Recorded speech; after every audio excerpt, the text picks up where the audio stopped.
Can you guys hear me now? Blessings, Carbon. Can you guys hear me now? I think the mic wasn't connected properly.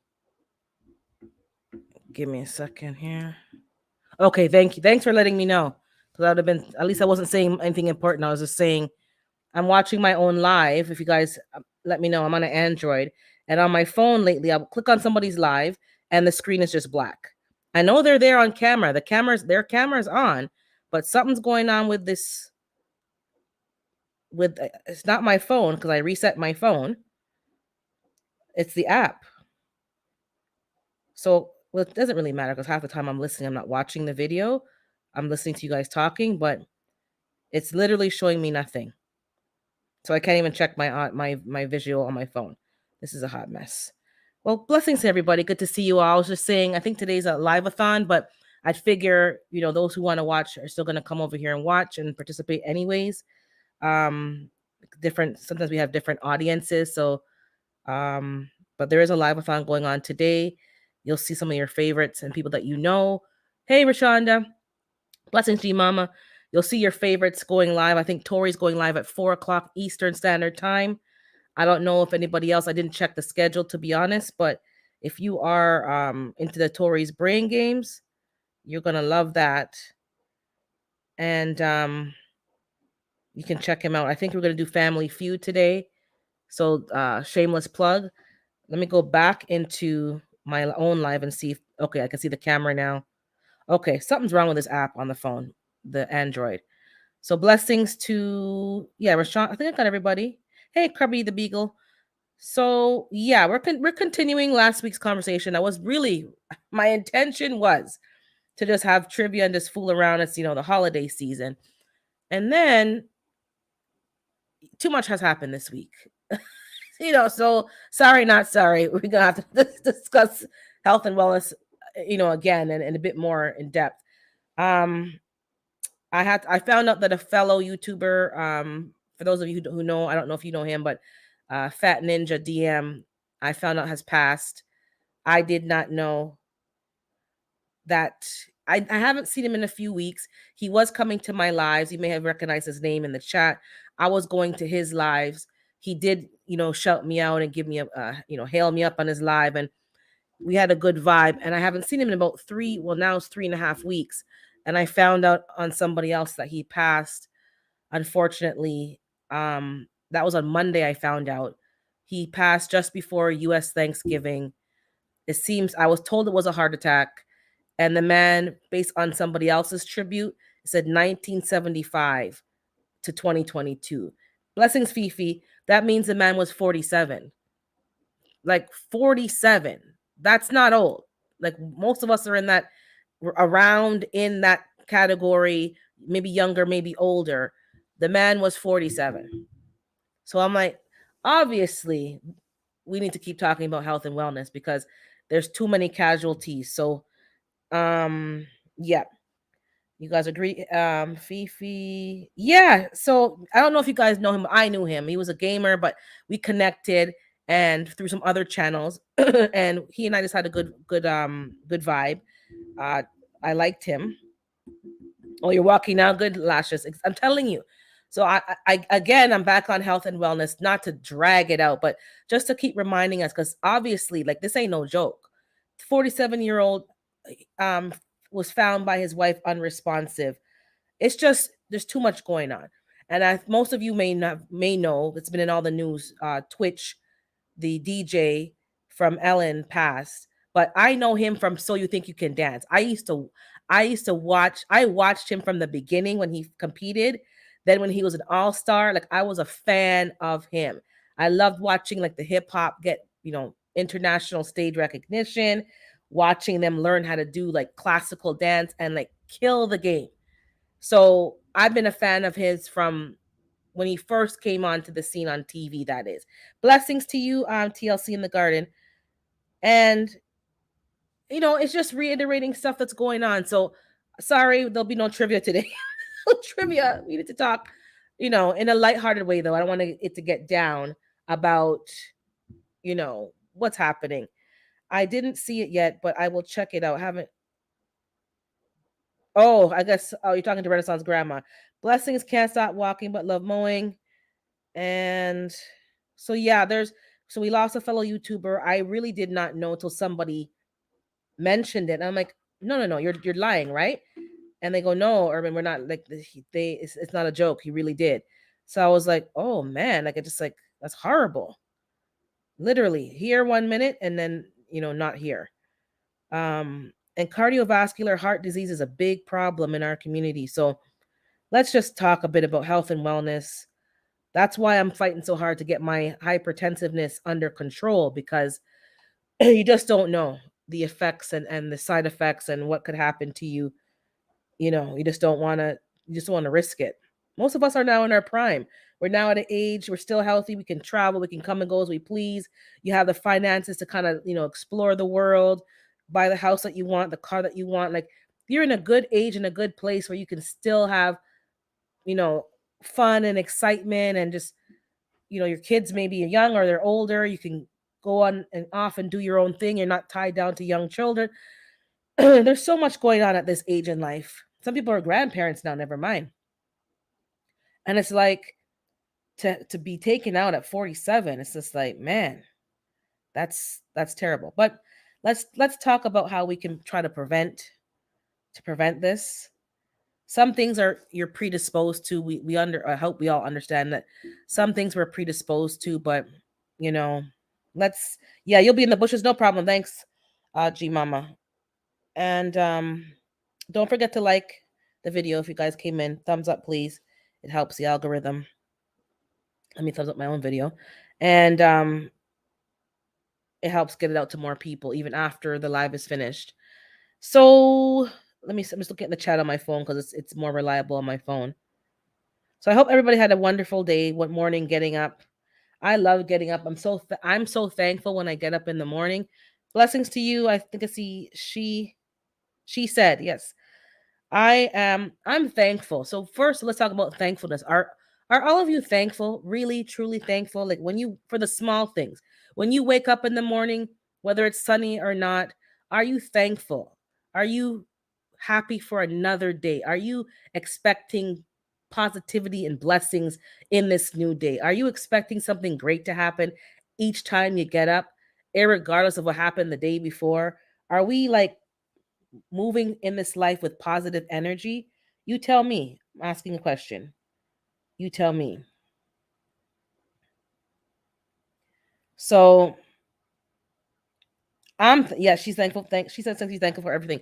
I am thankful. I am so thankful because especially hearing what happened to Fat Ninja, I'm just a thankful person. Gratitude. I think Oprah used to have a gratitude journal, or she used to recommend like just writing things down or just being present. Because sometimes we forget the small things because we're so busy looking at, oh, this didn't happen, oh, that didn't happen, oh, it's snowing, oh, it's freezing rain. It was freezing rain the other day. I didn't complain. I just go out there, do my best, shovel salt, and do what I have to do. It is what it is. Yes, ma'am. I say it loud. Thank you, Jesus, for another day to walk in. I'm telling you, first and foremost, let's be thankful. Let's be grateful. Let's be present. Let me pin my own the link to the StreamYard. Where did I put it? I think I came back in the live, so let me paste it again. Yeah, I'm trying to make a conscious effort to be thankful, because when you're thankful, it just it changes the atmosphere, if that makes sense to people. It just it changes your perspective. It doesn't change the situation. It doesn't change, hey, blessings, D mood. It doesn't change that, but it changes your perspective. Let me see here. Every time I open my eyes, I'm thankful. Life is a gift that so many take for amen. People take it for granted. And I know we're all trying to get ahead and, you know, better ourselves and, but we have to be thankful. There's always going to be something that comes around that's not pleasant, that's not easy. But if we could just be thankful, pleasant, take each challenge as it comes. Blessings, Unicorn Lady. I think Um, I'm not sure what happened there, Carbon. Is that scribbles? I see. Pocket dialing. um, it'll make things a lot easier. Make things a lot easier because there are things that you cannot change. But if you leave it to God, the higher power, the Most High, whatever you want to refer to Him, it as, you leave certain things in His hands, life would be a lot easier because there's some things that are not in our control.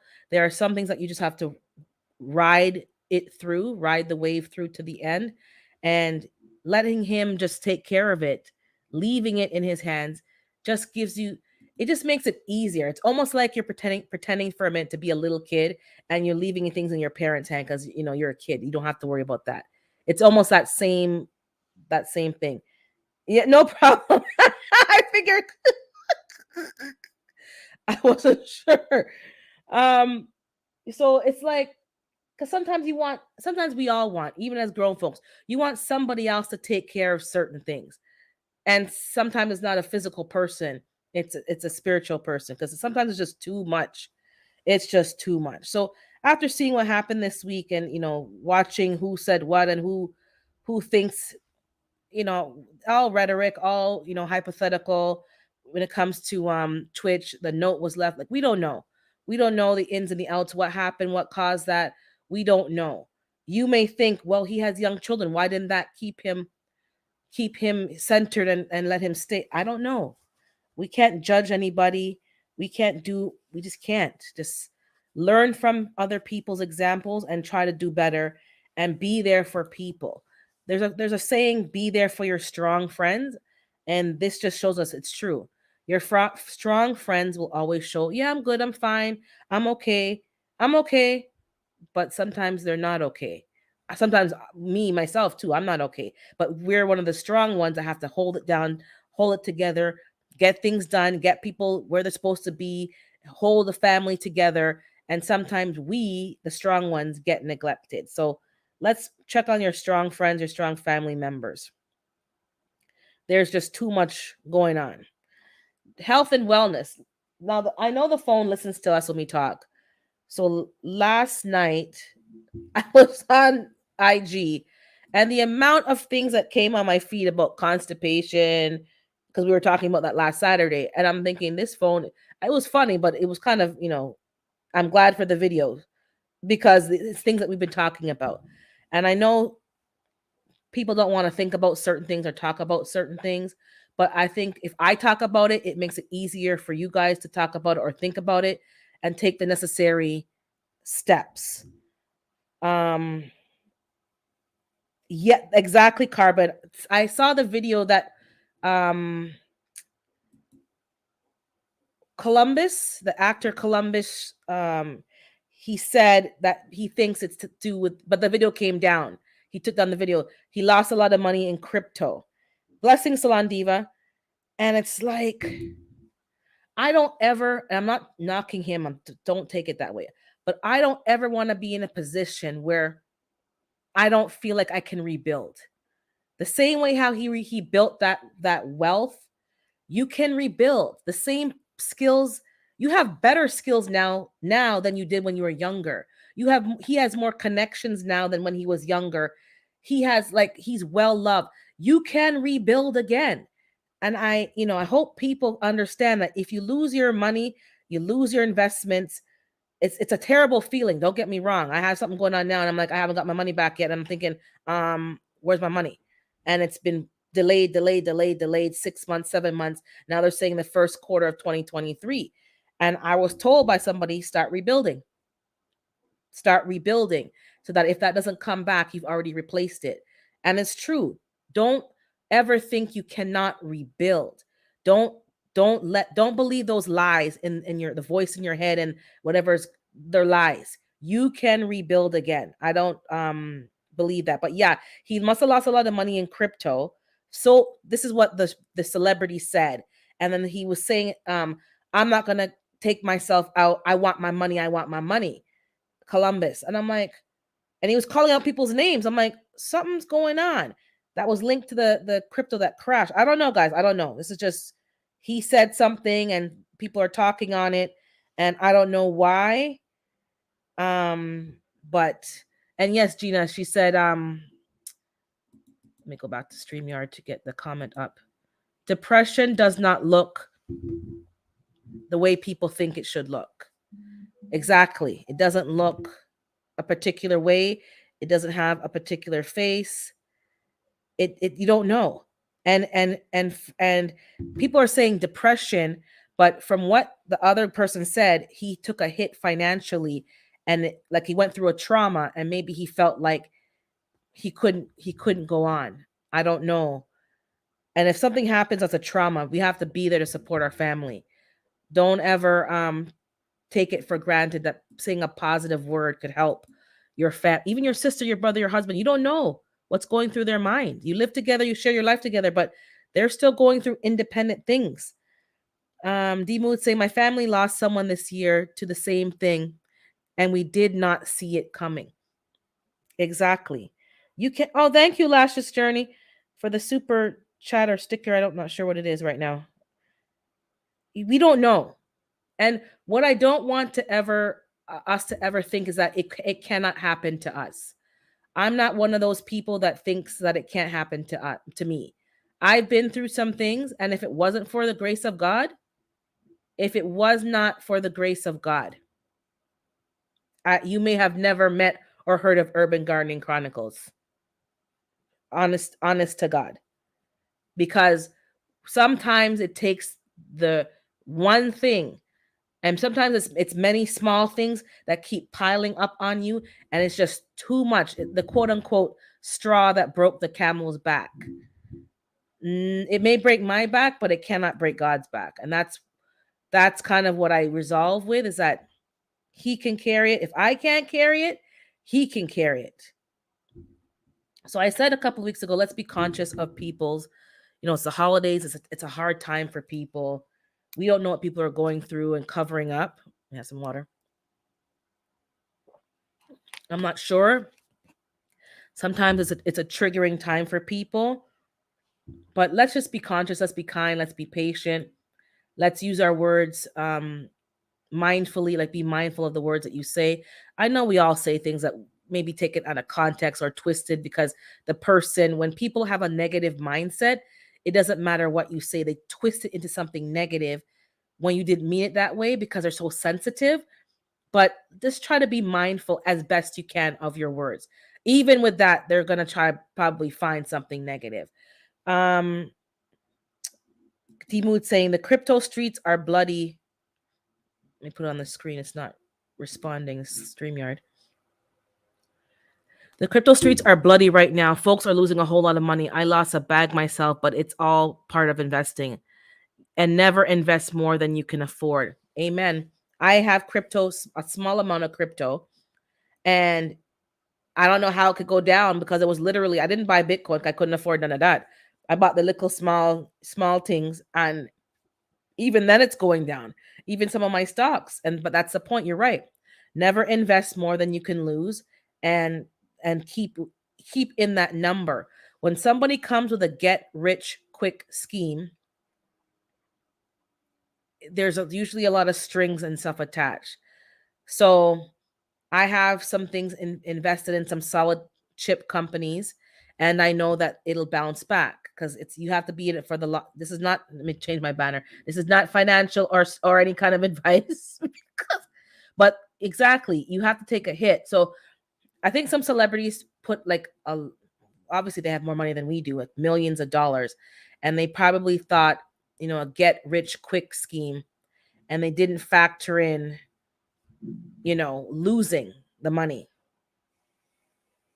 And exactly, don't be afraid to seek out counseling or therapy or whatever you need.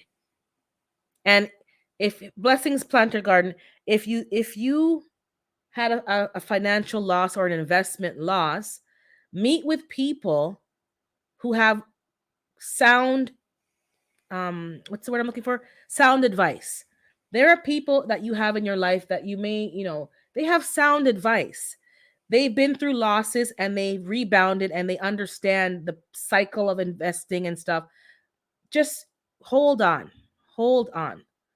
Please hold on.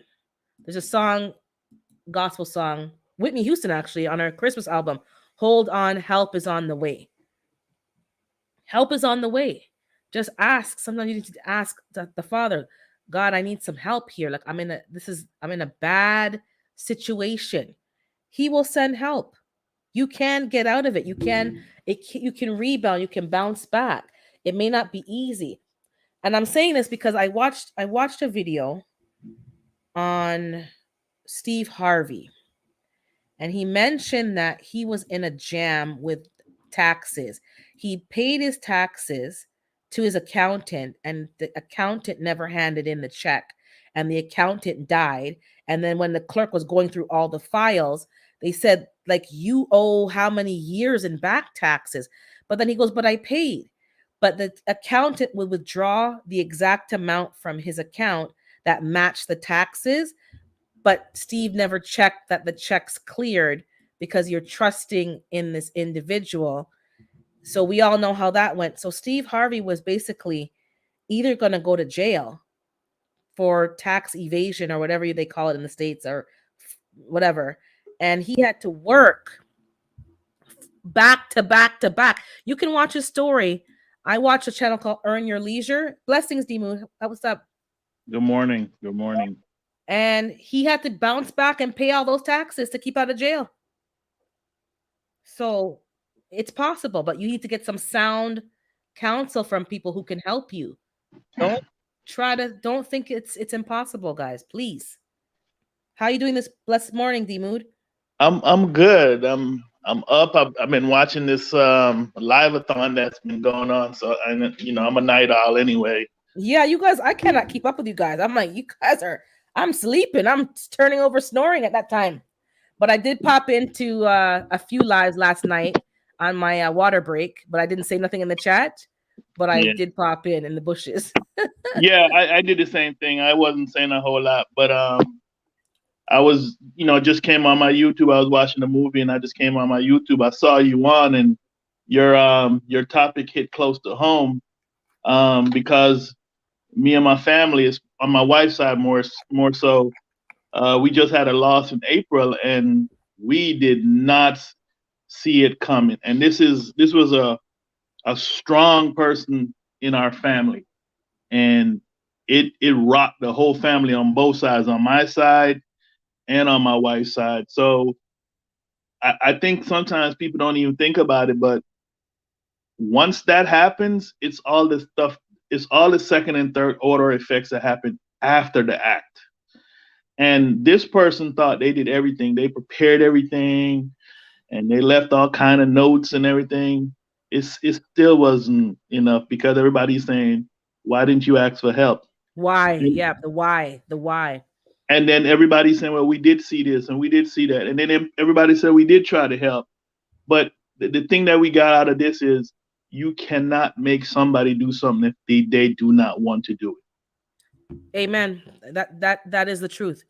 And you have to be able to let go, because right. that could torment, like, someone like you who's like, well, you tried this, you tried that, you tried to, like, and you sometimes want to feel like you're to blame. But if somebody doesn't want to do something, you can't make them do it.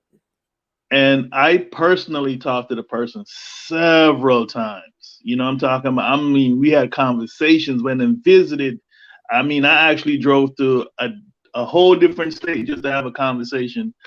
But when the person finally decided to do what they did, they prepared. It wasn't like they just sprung it and did it. They had it mapped out, and they were just saying they were just tired. And they felt like this was the quickest way to take care of it.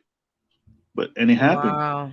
And this is something that, like, even like, because last week I mentioned that somebody I know, the mother and daughter did the same thing. The mother did it on Saturday and the daughter did it on Sunday. Yeah. And it's like, okay, I'll see you on Monday back at work, because my friend's their coworker, their boss. And she's like, okay, I can only tell you what's on Facebook. I can't tell you anything else that's private. But she showed me, and I'm like, man, that's horrible. Like, they had their whole life ahead of them. They had an excellent job.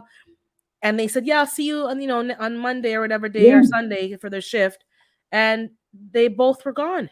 Yeah, and in my case, I literally talked to this person 2 days prior. My wife literally talked to the person the day prior, and nothing. Just, I mean, very cordial, kept it easy, wasn't evasive, and just it was time. I mean, they just felt like it was time to check out. And again, there's nothing you can do. And but the after effects. I mean, I had to, because I was the one that had to go do all this stuff because everybody was broken to pieces, and so I had to go take the lead. I had to go deal with the police, and people don't understand when stuff like that happens. There's a whole lot of moving pieces. I mean, I had to go. I'm I had to telling go you. I had to Sorry. go sign for the weapons that they use, and they wanted to ask me, did I want to destroy it? Did I want to give it to the sheriff's department?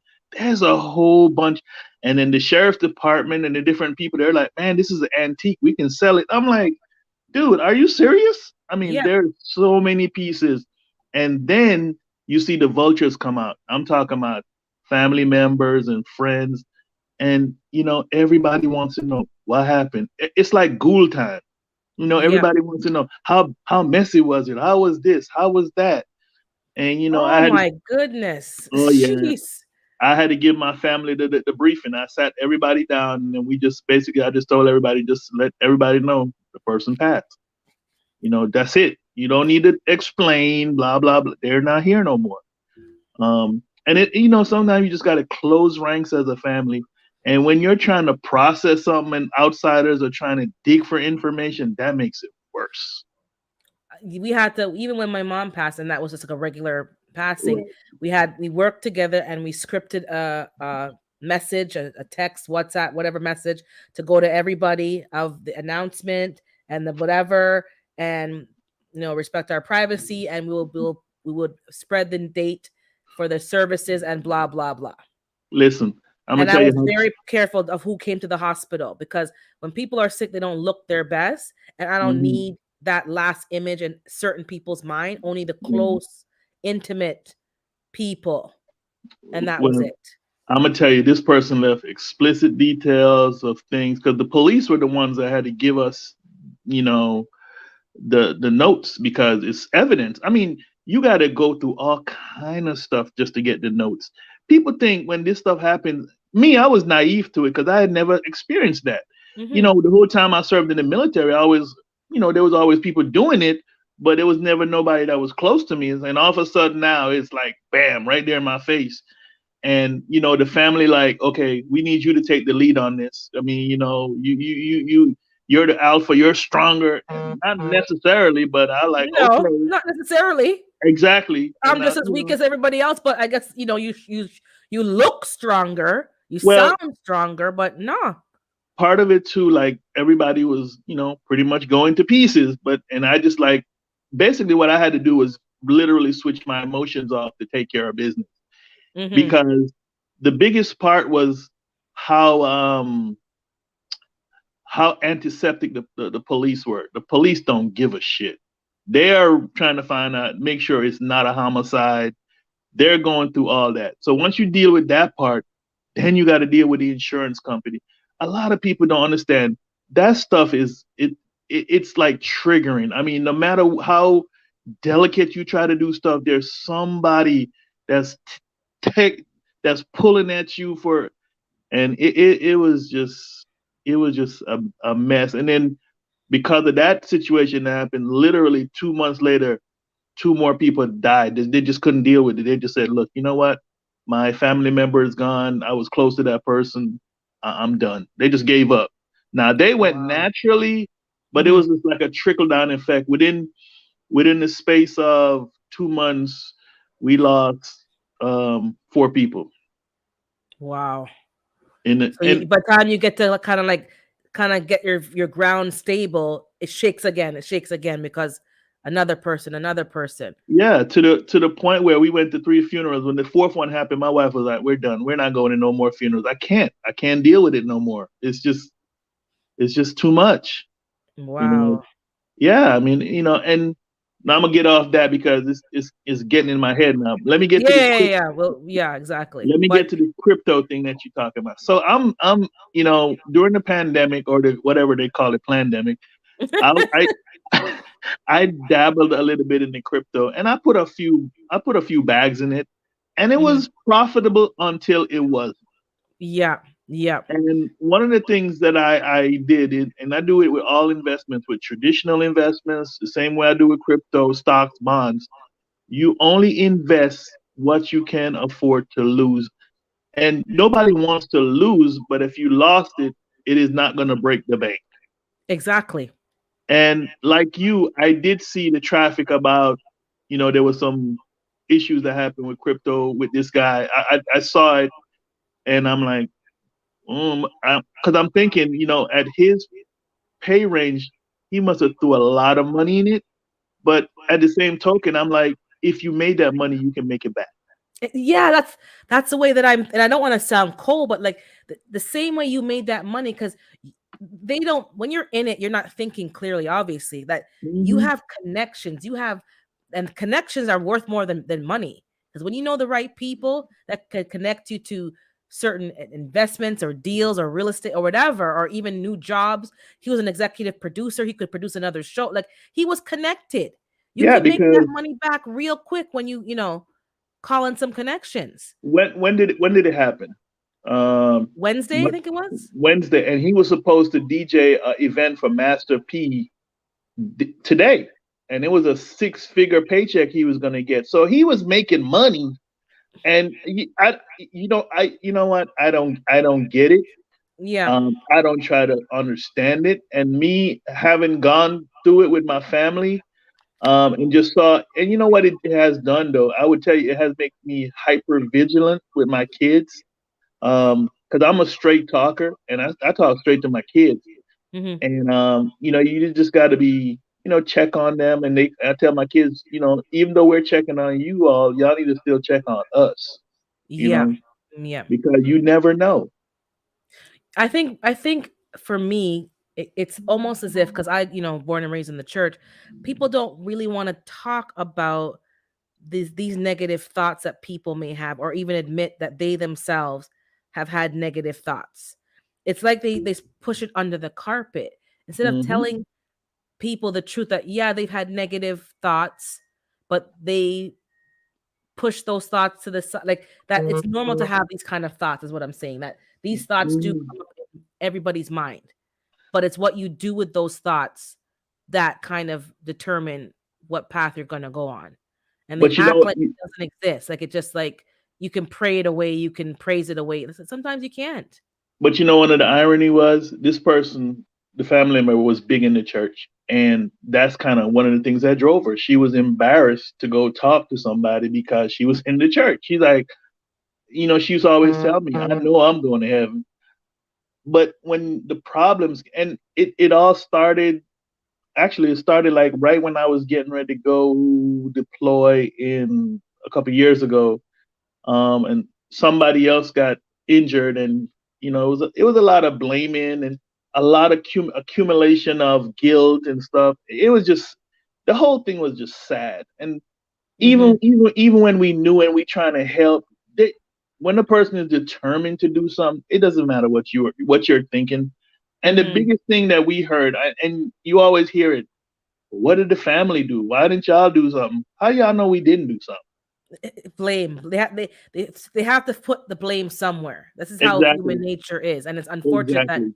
maybe you did help, maybe you did get, provide therapists and stuff and recommendations, but they didn't want to do it. Like, it's not so cut and dry.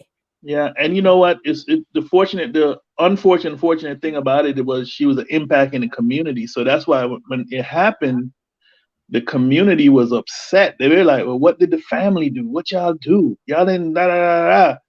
I'm like, well, what can you do? You can't stop it. You can't be around somebody 24/7.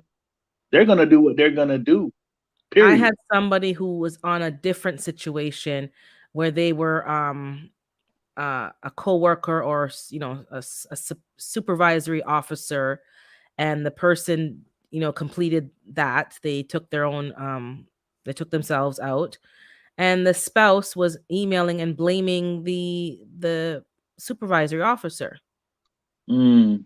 And because I know the person, I was like, yo, I was ready to go and drive over there. Don't you dare blame somebody, because the person was under investigation at the workplace for valid reason.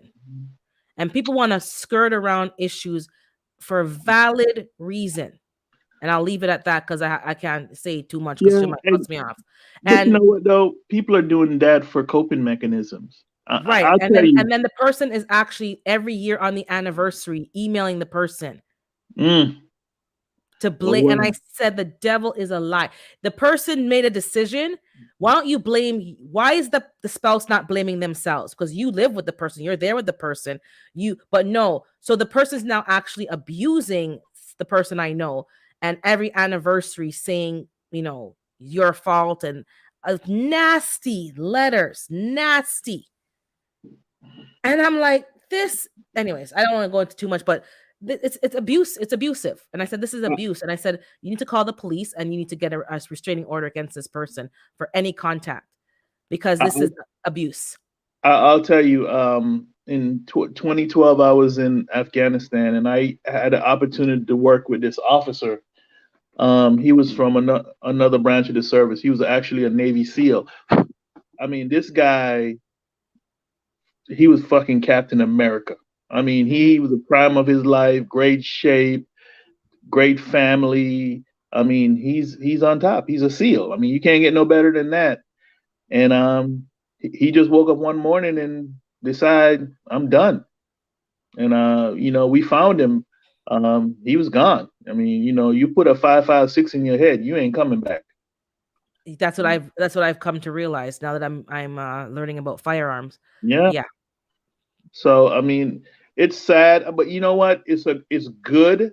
It's good in a way that it's making us as a family talk about it, because We these are need to talk, taboo yeah. subjects that we're not talking about. I mean, Yeah.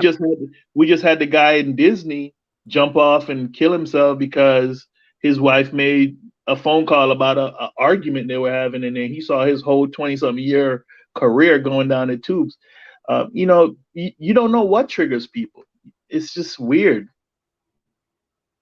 Weird. It's people don't want to talk. Carbon saying something. Yeah, exactly. She's saying Yeah, people that's handle true. setback differently, and exactly, he might have not been. He might have seen something. It was something he could fix. Yep. And exactly, men handle things differently because you guys are, the head of the home and the responsibility. You guys have a different pressure. That you guys, have to feel like you're always like in control and strong and you can handle it.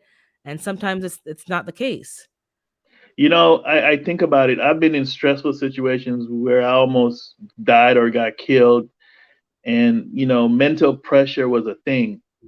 But what I was always blessed with, I always had good men and women around me where we could just talk and decompress. Like, man, I went out the gate today and I saw X, Y, and Z, and that was crazy.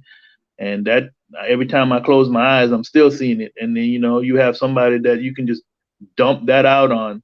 And I was a person that used to always open my rough side up for other people to dump in, but that too can be a burden when somebody's dumping on you. Yeah. So you got to know how to sometimes level it out and balance it out. I say my last deployment, I was with the best people, and you know what? These are people to this day that I still keep in touch with, because some of them to me saved my life. You just got to be. Sometimes you see stuff. Sometimes, like some Carbon says, sometimes you get triggered by certain things, and you're trying to be alpha. You're trying to be on top of stuff, and your mind just can't rationalize it. Like, this math doesn't make sense. Okay, they told me this guy has 5 baby mamas and 8 kids. What's the math? I can't figure this out. It's just weird stuff. So yeah, so when I saw that your talking point and you were talking, I was triggered. So I was like, yeah, I got to jump up on this one. So it was that and the crypto thing, because I'm living the crypto thing right now. And when I said I lost a bag, and Hold that's on, another I'm gonna thing. bring up Darren and I'm bringing up Gina. That's something people got to understand about crypto.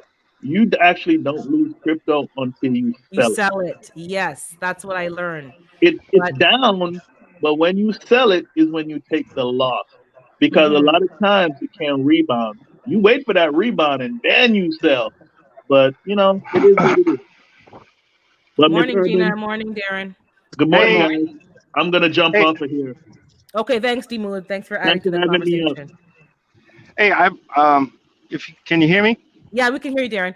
Okay, I wanted to tell you actually two stories because I have two friends that one that he's actually chronically depressed, and he kind of he explained it to me that it's a chemical imbalance, and he has actually been with a psychiatrist and a psychologist for I think about 20 years, and he's been on some heavy drugs, and at one point, me being a hypersensitive person, I could actually feel his pain, and it was really rough when you actually talk to him because it was like, "Woe is me," and I had to really get myself in a happy mood just to talk to him. But I never gave up, and his life has actually changed. He's about to get married. He found the right woman because everybody else had been treating him like crap.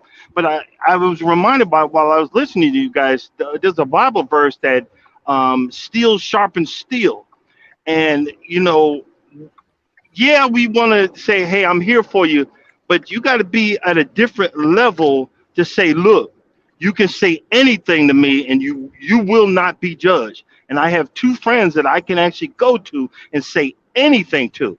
And the other one, if you look on my videos, I actually cruise with this brother. He Hmm. is he's ex special forces, and he's done some stuff in the past that would mess anybody's head up. And I remember a few times he was telling me, because we both drive trucks, and he was telling me, we driving in the middle of the night. He says, "Man, I've been having some really messed up thoughts." You know what I'm saying? Well, tell Hmm. me about it. I mean, but I went to the same thing. So like, bro, I being your friend, I know what you haven't been doing. And one of them was like he likes to barbecue and smoke stuff. I said, man, you haven't done that in a while. Maybe you need to get back into your smoking and burn some meat or something. And I remember when he finally went home and he was so excited. He said, hey man, I was on the grill and I was having a ball, burnt a few things and had a good old time. And he was so excited. And not to say that that's something psychological, but you got to be there sometimes. Yeah, you can't stop a person, but when a person knows, hey, I don't want to do this because I don't want to hurt that one, and that one, and I got people in my corner, sometimes that does help. And the other thing I wanted to say was I get in a lot of trouble with my wife. My wife does not like drinking, but when I'm around this guy and he buys me heavy liquor, I know there's a reason behind that. And I, even though I don't want to drink it because I know my wife is there and she don't like it, I'm drinking it anyway. I'll take the hit because I'm letting them know, hey, bro, I'm here for you. I know why you are drinking so heavily. He don't, he ain't violent Hmm. or nothing like that. But I'm here. I'm here for you. And I like to know that these two people in my life, and I ain't that great in the head either. But these two people in my life are here for me, and and I just let them know, hey, bro, I ain't got much, but I'm here for you too. And a lot of times we say, well, what the family do? The family has kicked most of these people to the curb and not been there for your brother, for your sister, for your cousin, and a lot of times, and nothing against mothers and fathers, but old school moms and dads, yo, they the reason half of us are messed up here. You know what I'm saying? They've never apologized for what they've done. And when we've held that, I've had to be the strong one in the family. When I'm the one Hmm. that hurts the most. I put this fake whatever, up, but they don't realize I'm hurting too. And I have nobody I can come to and talk to. A lot of times we need to be that one to say, hey, you can come talk to me. I won't Yep. say nothing, I look. It stays between, and what stays between them two men that I'm talking about, they stay between us. And I know they both have my back. Anybody else, I don't know. But I just wanted to say that because a lot of times people don't realize, because my buddy he's been chronically depressed and he's on heavy drugs. He was telling me those drugs, sometimes the doctors got to keep giving you different amounts until it finally clicks. And he said it was like a veil over my whole eyes. And he said one day that veil lifted. And it was so funny because people that work with him was taking advantage of him. And then he said the day just cleared up. And he said, "Hey man, who are you talking to like that?" He said, "I will knock you straight out." And people, and I can only speak for like me, the Black community, because I've seen that in the Black community here, like people walking around the street like no shoes in the winter, like they're out of it, and it's a chemical imbalance, and people don't understand that it's not within like their control. They're not alcoholics, they're not druggies.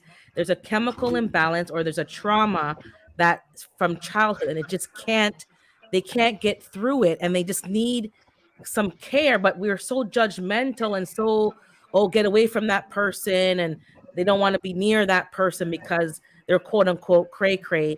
But it's deeper than that. There's trauma that we've been through, and your body cannot cope with it. And the only coping mechanism is sometimes it looks like a mental or emotional breakdown. And it's more normal than we want to realize. There are functioning alcoholics and there are functioning people with mental illnesses. And they look great. They're doing all this and that, running companies, and they're not stable. They're not. Yep. And I think you said earlier about being grateful.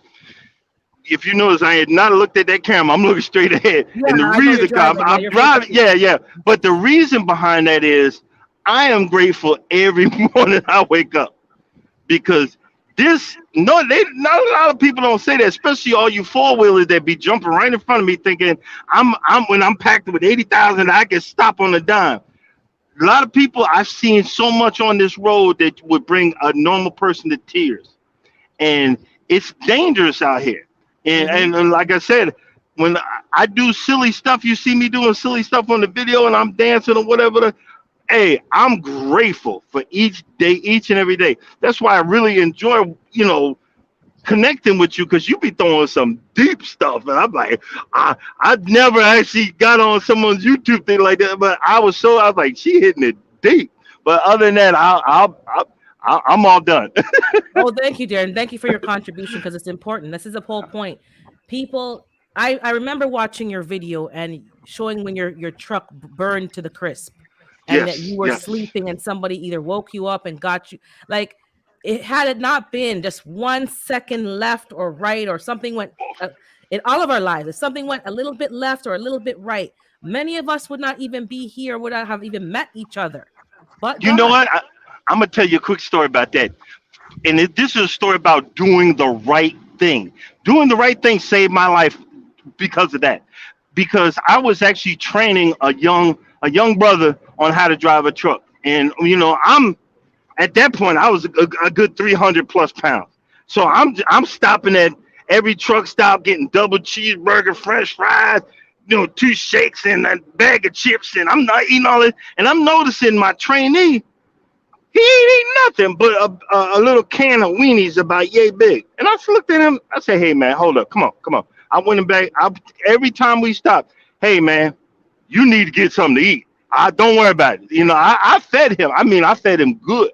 And, and the night that happened, he caused the accident, but he came back for me. I literally, if you can see back here, there's usually a curtain right there. And when I woke up, I'm screaming. I had no bass in my voice. I'm screaming, and there was nothing but above, right where you see my hand, all this was on fire. Just flames everywhere. And because I just woke up, I didn't know what the heck was going on.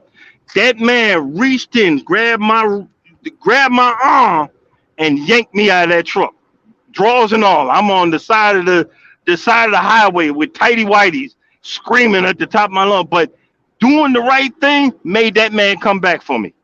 And I'm very thankful. Amen to Very that. thankful. But like I said, I'm going to get to leave and continue listening. But just Okay. know, keep doing what you do because you are appreciated. Thanks. Thank you so much, Darren. Appreciate you as well. And Gina and African, thanks for coming up, and Lashes. But go ahead, Gina. What do you want to add to the conversation? I was just, as I was listening, I was thinking, as people, a lot of times we allow pride and fear of judgment to keep us from talking about things. And there's always going to be somebody judging. You're never going to get away from that. So get past that. No matter how your life looks, if your life looks perfect, somebody's judging you about that. If your life looks a mess, they're judging you about that. There's always going to be some judgment people, but there's going to be people who genuinely care, and there's going to be people who are going through the same thing, who are going to be people that you are going to be able to relate to and talk to, and that are going to be able to get you through some things. And I think sometimes we allow, because I wonder if with Twitch, for instance, what he was going through, it wasn't so much the loss of the money, because that probably was not the biggest factor. It probably is not so much, whatever people are thinking. It probably was more so of people are going to think I'm dumb because I lost all this I see what money you're saying. in Yeah. crypto. And I can't handle the pressure of all the naysayers, because maybe he had people when he decided to do it who were saying, don't do it. And he did it anyway. And now these people are going to be like, I told you not to do it. You see, if you would have listened to me, you would have. People can't handle that. When you make a decision to do something, don't worry about what people, if you're making that decision for you, like people said before, D-Mood said that too, like, be prepared to lose what you put in. Be okay with that if you lose it. Don't go in thinking I'm gonna lose it, but be prepared if you do. And if you do lose it, who cares what those other people think? Don't worry about what I'm doing over here. But we are raised, a lot of us are raised that what happens stays within us, in our circle. So we don't discuss things outside of our circle.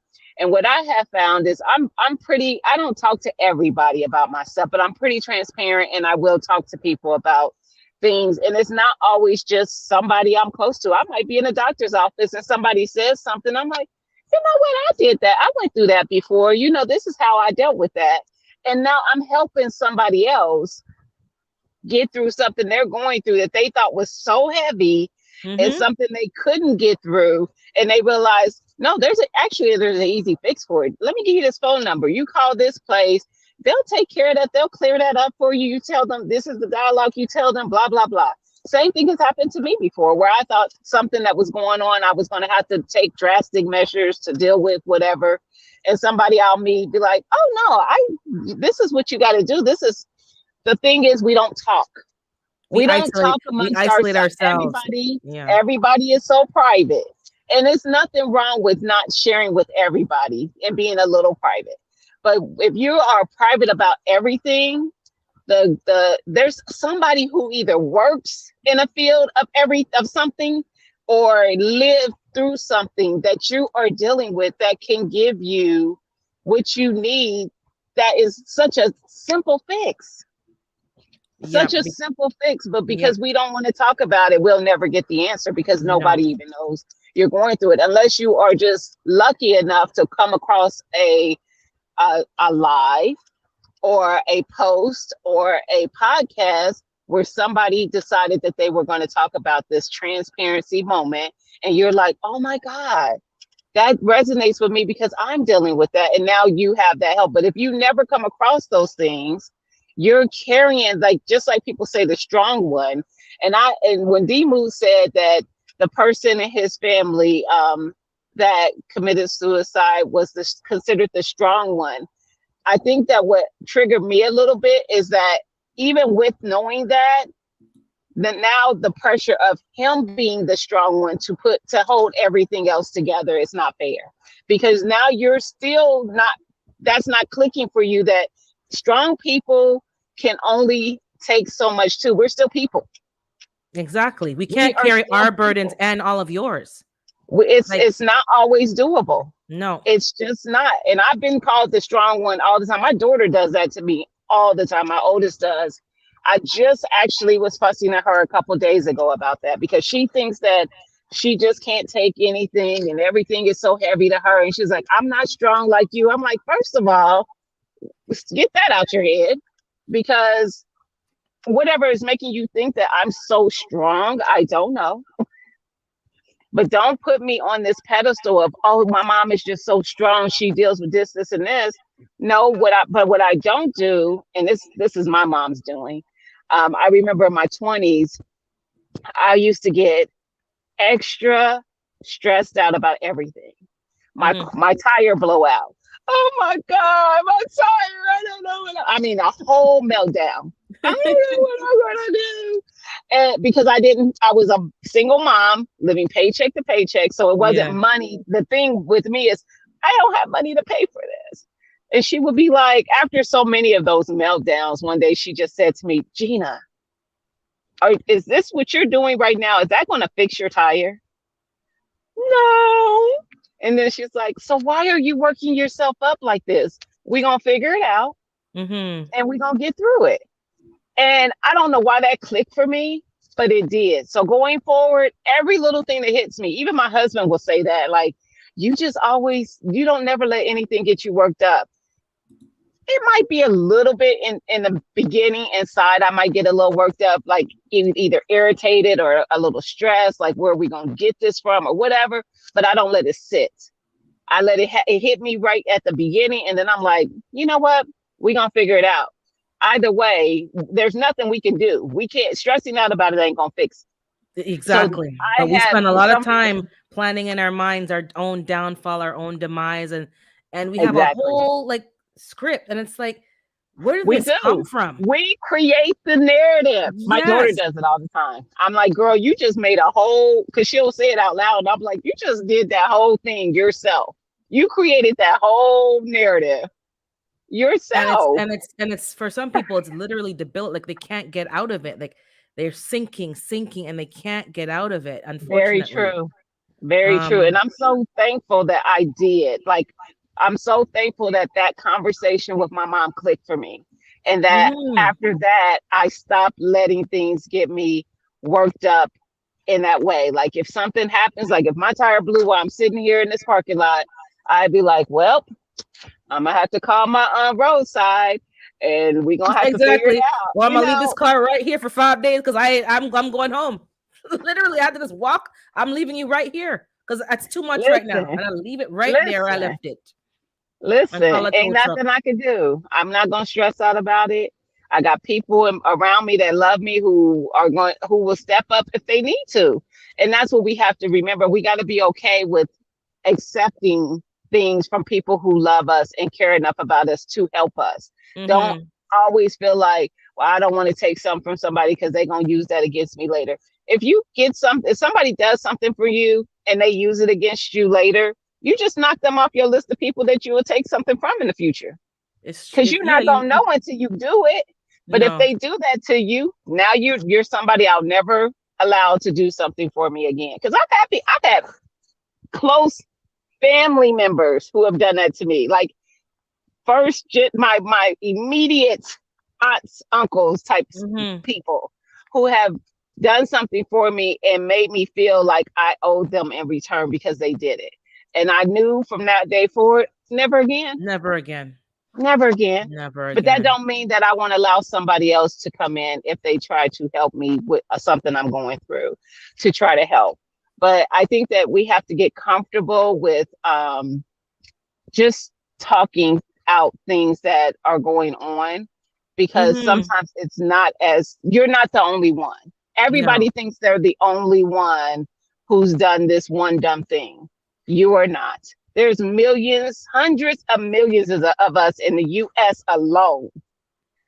And we should not let anybody make us feel ashamed or embarrassed. This is what, don't let anybody use your own story against you. And trust me, it's not even your story. Your story is shared with probably 100 million other people. Exactly. I work in bankruptcy. bankruptcy being a thing is a reason it's a thing. It's not because one person made bad money choices. Everybody. It's because a lot of people Yep. make them, and sometimes they need a fresh start because Yep. they made those choices in college or young 20s, and now they need a fresh, clean slate because they are wiser now and they're going to make better choices now. Ain't nothing wrong with that. Nothing's wrong with that. But we were made to feel somehow that you didn't do, it's your fault and you should have known better. And I don't know We why. think it's a bad thing. Yeah, and it's not. If we hear a celebrity filed bankruptcy, we're like, oh my gosh, they look like they were doing so great. They are. They're still rich. They filed bankruptcy and they're still rich. They're okay. Miss You Braxton, are 2 freaking out times. because you don't understand. Yeah, I was gonna say Toni Braxton. yeah, for 2 instance. times. Listen, Yeah. and she is just fine. She's still living in her mansion in California. She is doing okay. Yeah. But it's the mindset that when we don't understand something fully, because most people don't. I didn't No. understand bankruptcy before I worked there, but most people don't understand the full scope of it. So Mhm. in their minds, because it's almost like a bad word, they're like, bankruptcy. Oh my gosh, that means that you screwed everything up. Like, who? I don't want to do that. I have people in my family who needed to do it and they would not do it because they feel like, well, I'm not that bad off. Honey, you're getting garnished. That's called that bad off. Somebody is going into your bank account and taking money. That's bad. Yeah. You need It's to, time. as I It's keep saying, time. sound advice. Having somebody who can give you sound advice to get Yep. you through to the next step of whatever it is you're dealing with. Because Yep. when you have these negative voices in your own head and whatever you're feeling overwhelming you, Mhm. that person or persons or that song or that scripture, whatever it is, can get you at least out to see, okay, I need to seek out some sound advice. Exactly. Yeah. I can't be the only one. I'm not the only one. And somebody else must have had this experience and has an exit plan for me. I could figure out how to get Yes. through this. Hey, A lot of African, you somebody can else. jump in now as if you'd like to add into this. And Lashes, you want to add a point in. Sorry for having you waiting there, but you can go ahead and add in anything you want to Good jump morning. in with. How are you? Morning. Good I'm good. morning. How are you? Doing good, thank you. And as you said, mental health is real. And in our community, we don't talk about it a lot because it's like a taboo.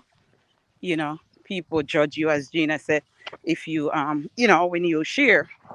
It's like, so we keep things to ourselves, and I have family member that do some stuff and you like, oh my goodness, where did that come from? And, it run in my family. And I tell a lot of people that's why I take time out for myself and went to this lifestyle center for just take a few days because stuff was going on in my family and everything. And, you think a certain way. So like, okay, let me pause and take some time out for myself. And, sometimes we have to do that, and, it's unfortunate, as the mood or the guy that passed away, Twitch, it's sad, but, sometimes, you never know what a person going through. So we just have to, I don't know. I don't know what we have to do, but we have to just keep, everybody we meet, just, be nice. Because Yeah, and just let them know that they're here to help or lead them into the right direction to find help. Because exactly, we don't know. I don't know. You right now on the panel. I don't know what you're going through. I don't know. I can only ask God to guide your steps and guide you to the right people that can help you when you're going through it. I don't know what D Mood, like if he didn't share, I would never have known. This is the whole point. We don't know, but we need to be conscious of how we're responding to people, especially in public, because you're in, Gina mentioned the doctor's office. You're sitting there for 5 minutes, and that 5 minutes could impact somebody for the rest of the week, the year, who knows? Yeah. That interaction with you. If all you do is smile and say good morning, sometimes that makes them feel like, wow, they saw me. I'm not invisible. Yeah. Even that, you don't even know. It's just saying good morning. Like Lasha's always up and down the street walking, morning, hey, like she's a celebrity talking to every neighbor. And that's a gift. Some people are so mean and stuck up and miserable. Can't even say, but you walking up and down, people will feel like, wow, she sees me.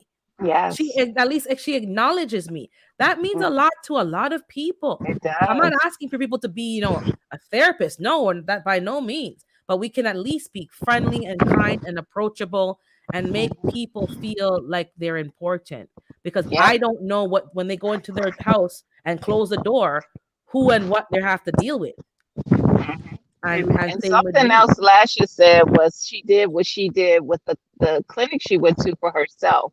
Mhm. Self-care is important. No matter how small it is, it don't have to be you going off to a resort if you that's not what you know what you need. But self-care is important. Having that downtime for yourself is not selfish. Even if you're because I'm married, I have kids, but I need time for mommy. I need time for wife. I need time for me. Mhm. So I take my self-care seriously. Like it's like y'all get enough of me. Y'all get the most of me. I'm gonna get this hour or whatever I need for me. Just for me. Exactly.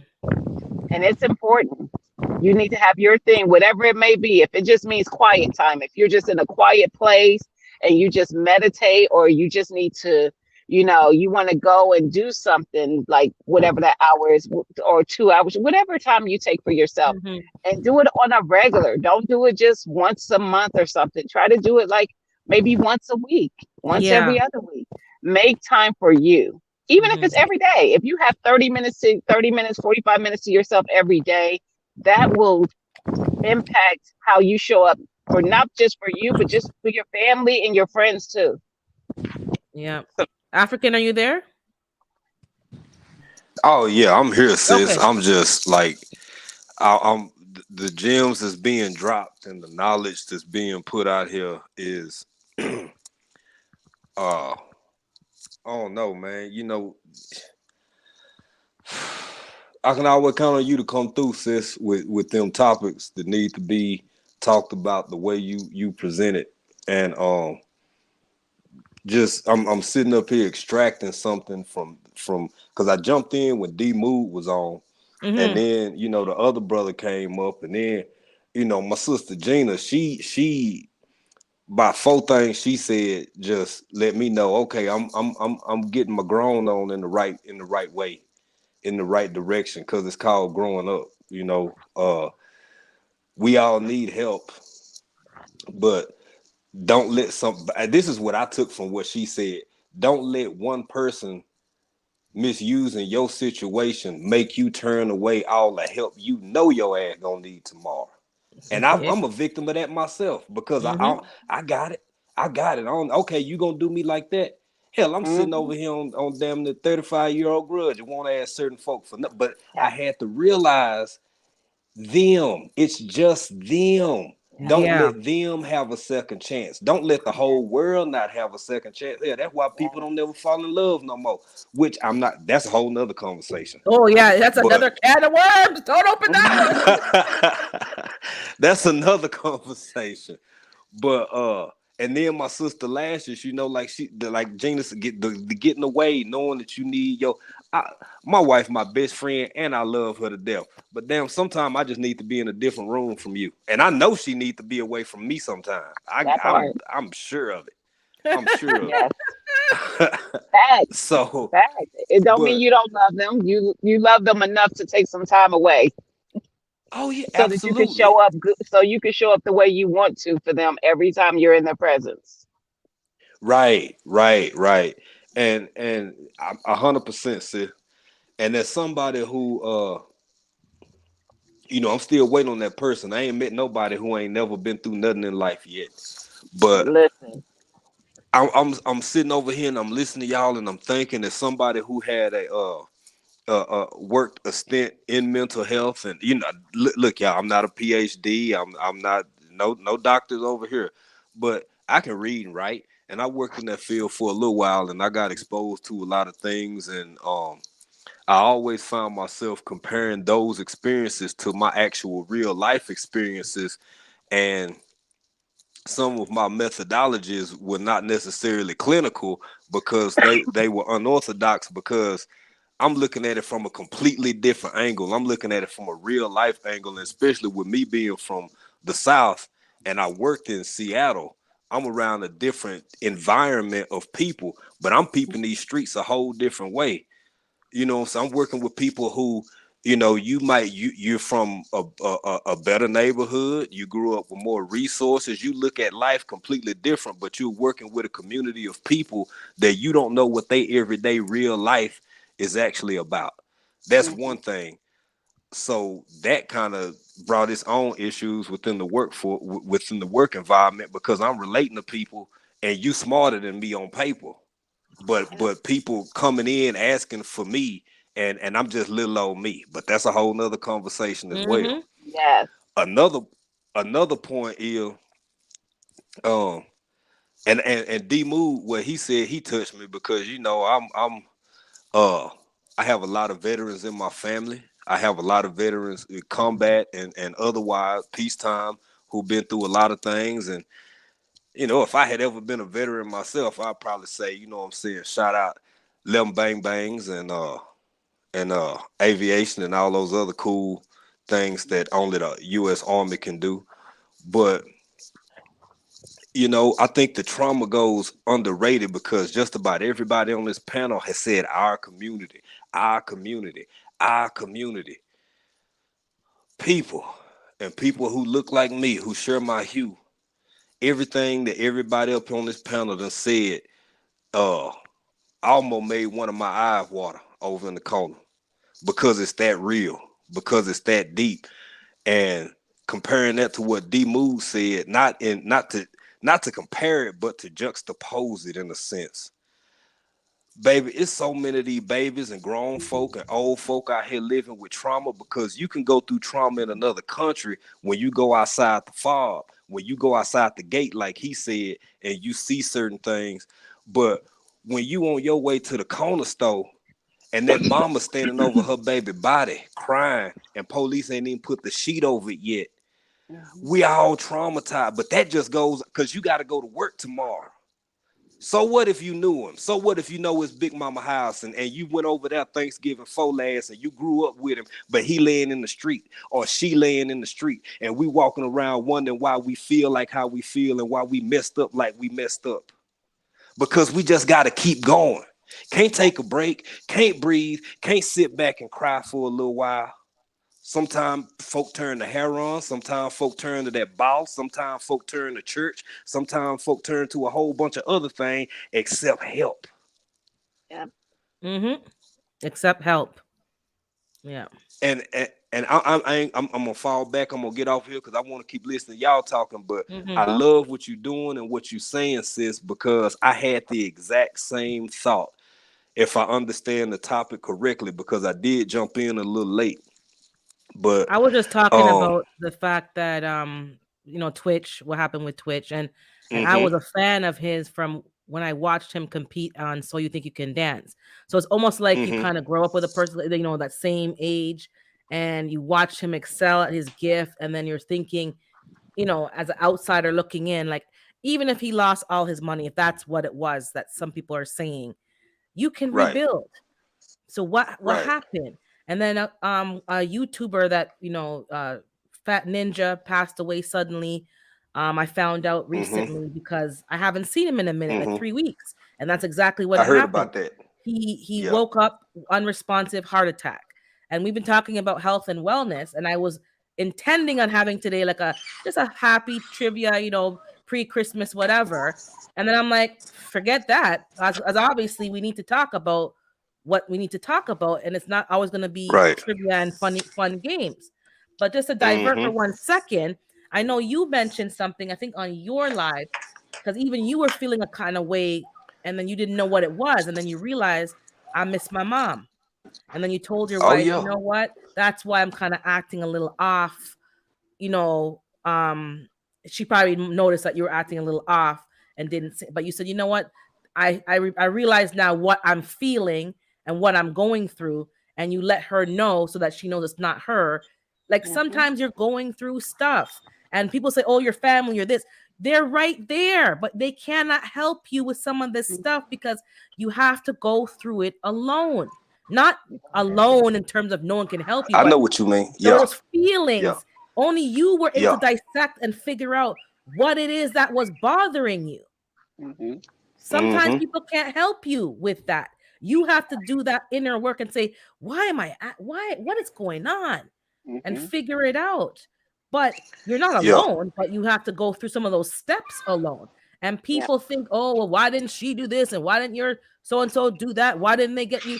It's not that That's simple. horrible. It's not that simple, It's guys. not Like, that simple. Mhm. no. It's not that Yeah. simple, sis. And I can tell you, my wife, our whole adult life, my wife has been in the medical field in a lot of different capacities. And anybody in healthcare is the worst person to try to take care of when they sick.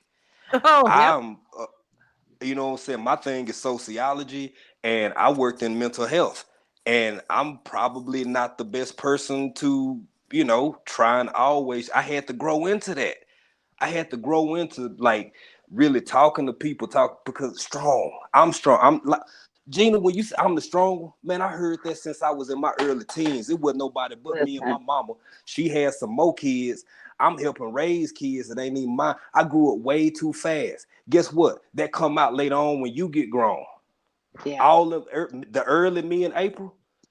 The early me in April, we ain't who we were right now. Luckily, we were blessed enough to stick together and grow up together. But baby, it was real. We were two different people. From Mhm. childhood stuff, from growing up stuff.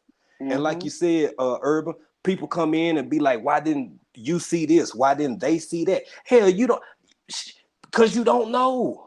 Don't nobody know No. what's in another person's mind, in another person's heart, how long they've been fighting that battle.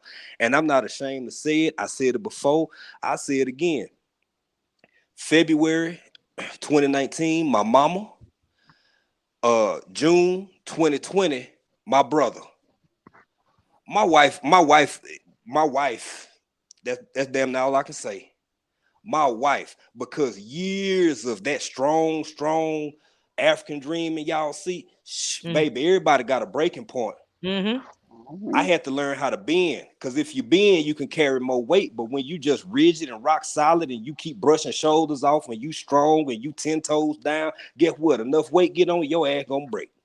Yep. Mm-hmm. Mm-hmm. I broke. She pulled me up. She was like, baby, it was literally like somebody waking me up out of dreams, shaking me, baby. I need you. You can't be like this. You can't Mhm. stay like this. Yeah. But I'm sorry, y'all. Y'all got me in my feelings. I'm up here. I'm No, it's thinking. just No. I'm just hoping that people understand from today's conversation. Find your village of who you can talk to. Obviously, you can't talk to anybody and everybody, but if you have nobody to talk to at all, it's better just to get it off your chest somehow, some way, because it will eat you up and destroy you. If you got to talk to God in an empty room and just talk to the ceiling, if you got to talk to a plant and just pretend that, I don't know what you got to do, but get it off your chest, because these things are going to destroy us. Yep. Don't hold on to and carry these burdens. We're not meant to carry these Yeah. burdens. We're not built for that. We're not. And And it's also, if okay. you're that person that people have, like, if you're somebody that somebody opens up to, just know that just because somebody opens up to you, they're not looking for you to give them answers to fix what they're going through. They just need to let off their chest what they're going through. So learn Mm-hmm. how to be a good listener. But one thing I tell my husband, because when we are going back and forth, we don't typically argue, but if we're going back and forth in a discussion, I always tell him, you need to stop. You need to listen to understand, not listen to respond. You're listening to Right. respond because you think that we're arguing. And I'm disagreeing with what you're saying. But if you were listening to understand, you would see that I actually said the same thing you were saying, Mm-hmm. just said it Yep. differently. So Mm-hmm. sometimes we just need to be good listeners, because that's sometimes all the person needs is somebody to listen. If they want feedback, they're going to ask you. They're going to say, what did you think? What do you think? And that's when you can give your opinion if necessary. And That's a if good you don't point, have Gina. one, just We have say, to I don't listen. We know. gotta listen. You're that's Mm-hmm. I've been working on that. Like, and I Mm-hmm. even had an argument, the same thing with a man in my family. I'm like, you're not listen. I go, you're hearing the words, but you're not Yes. listening. And then Yeah. Right.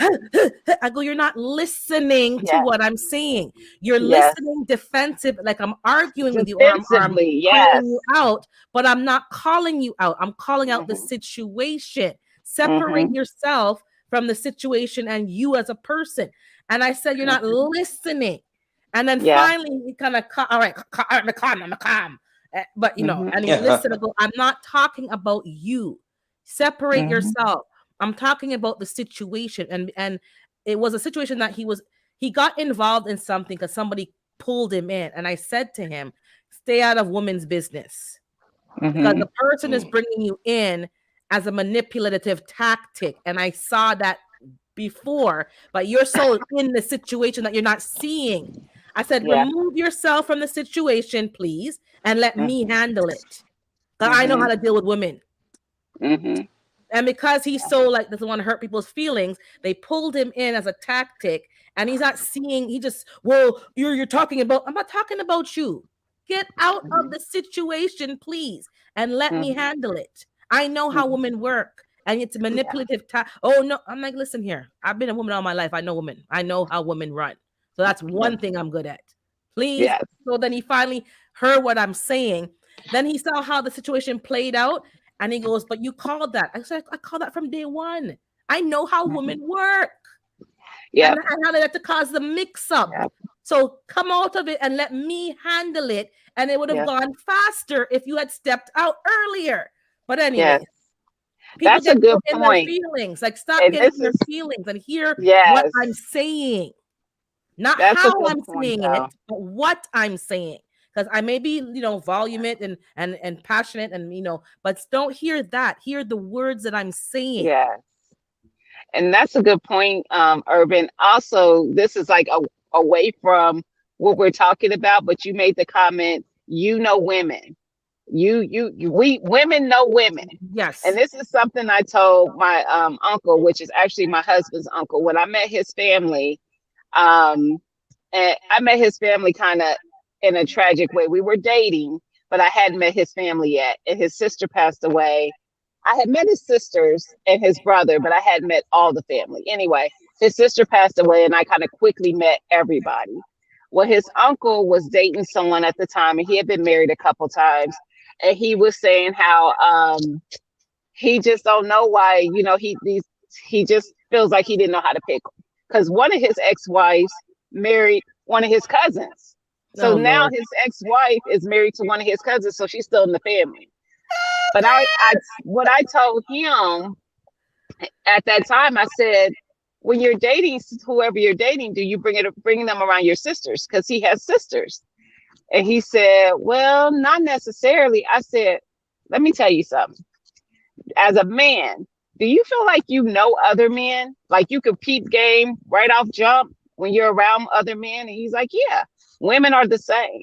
We can peep game. We can tell no matter what smile she comes up in there with, no matter what story she's saying out of her lips, we read everything. We read body language. We pick up on things that ain't really sitting right. Mhm. So when you're dating, bring them around your family and around the women in your family, your mother, your sisters, and let them give you feedback if you want it, and accept that feedback because they're telling you it with love. I said, so, and now he's married, and the woman he's married to now, they've been married. Actually, I think they got married before me and my husband. So at least 12 years, 12 to 13 years. And they are great because he brought her around the family. And I was one of the people he brought her around, and he pulled me to the side and he's like, so what you think? I said, exactly. What do you think? I like her. She is a great person. But I was like, you would have already got, sometimes we don't want the opinions of other people because we don't want them to shoot down what we think is a great person. And if you really want to know if that person is genuinely, and everybody ain't gonna get it right. I'm not saying that your sisters or if you're a woman, your brothers and your father or whatever are always gonna get it right. But trust me, they can pick up on things that you can't because men know men and women know women because we are very much alike. Mm-hmm. So I had to talk about the same thing. You're listening and hearing. But D-Mood, I see you back up here. What would you like to add? Yeah, so Gina versus Gina and African Dreams. both said something that just made me have to come back up. And so I'm a product of 5 children. I'm the oldest. So my entire life I've been told you got to be the strong one. When if anybody got the whooping, it was always me. It was always, why you let your sister do this? Why you let your brother do this? Right? So then professionally I joined the Army and I started making rank, and now I'm in leadership roles. So now I got to be the strong one. Nobody wants to see the leader crying. Nobody wants to see the leader in a certain mood. And you know, it's so funny because one of the best person that gave me some great advice was a general. And I worked for him at the time, and he pulled me to the side and he said, Sergeant Major, how much time during the day do you take for yourself? And I'm looking at him like, what? Time for self? I'm out here taking care of soldiers. I'm trying to make the mission get done. I got too much stuff to do. He said, you're going to burn out. Yeah. He said, you're going to take this job home to your family, and then I'm going to be reading the blotter report, and you're going to be on it. He said, do me a favor. Just start taking a half an hour for yourself. Don't answer the phone. Tell your staff, don't disturb you, and just take a minute. Yeah. And I'm telling you what, I started doing that my last 5 years in service, right? And it was a world of difference. Now, I'm like African. My wife is my go-to. I mean, I can tell her stuff, but what I realized when I came back from my last combat deployment, and I did 3 of them, when I came back from the last one, I realized even though I talked to my wife, I realized I didn't tell her everything. I told her the antiseptic stuff that I wanted her mind to be fresh with. I didn't want her to see through my eyes what I saw. And when I was in Afghanistan, my last one, our commanding general, one of the things that he asked the staff, he was trying to tell us, but he made it an ask. It was an ask that, yeah, we want you to do it. He said, anytime we have a casualty or a death, I want y'all to be at a ramp ceremony, right? So my first day in Afghanistan, 2 helicopters collided and we lost 11 soldiers. And so we went to the RAM service, and I'm not going to go into the details because then I don't want to give y'all that mental picture, but it was not a pretty sight. And just imagine that, like, literally for like a 2-month period, every day we were having casualties, every single day. And so you got to all that stuff, you got to try to decompress. But now you're still being told, hey, you a leader, you still got to be the strong one. People got to see you, you know, you a professional, you got to shake it off and keep it moving. And I did not realize how it was bothering me. I would be lying if I said it didn't bother me, because you're dealing with that and then you're going out on missions every day. I didn't realize how much it bothered me until I was coming back, because I was leaving the battlefield to retire. And for some reason, my flight got screwed up and I was pissed off. I realized how much anger I had when I left, right? And for some reason, I got stuck in Kuwait. I literally got stuck in Kuwait for a week because they have a thing called a channel flight, which it flies once a week, and I missed it. I missed it by like an hour or something. So I had to wait a whole week to catch the next flight. Now, could they have got me on something to get me home and I could have navigated my way out? Sure, I could. But one of the best things that I did, and this is what we're talking about, sometimes you got to take time for self. I sat my ass in Kuwait in the desert doing nothing. Going to the dining facility, going to the gym, and sleeping. It was the best thing I did for me and my family. Yep. And then, wow, that just that spoke to me. I don't know why. That just, I don't know. And then on top of that, when I came back, they had started making a requirement for senior leaders to have a mental health screening. So, you know, I mean, I'm like, mental health, that's like taboo. You don't talk about no mental health. And I never forget, I went to my first one, and it was a female. She was a master social worker. And she got in, she introduced herself, and she's like, hey, Sergeant Major, I see you got over so many years in, you've been to combat 3 times, blah, blah, blah. And we were having a little chit chat leading up, and she's like, "Well, I'm here to listen to you." And this is where it comes back where you're talking about talking versus listening. And she's like, "I'm not here to do any talking. I'm just here to listen to you." And I'm gonna tell you what, the session was an hour and a half, and man, did I get it off my chest, because it was the stuff that I didn't want to tell my wife. It was the gory stuff that I had seen that I needed to take it out of my brain and put it in somebody else's brain or in their.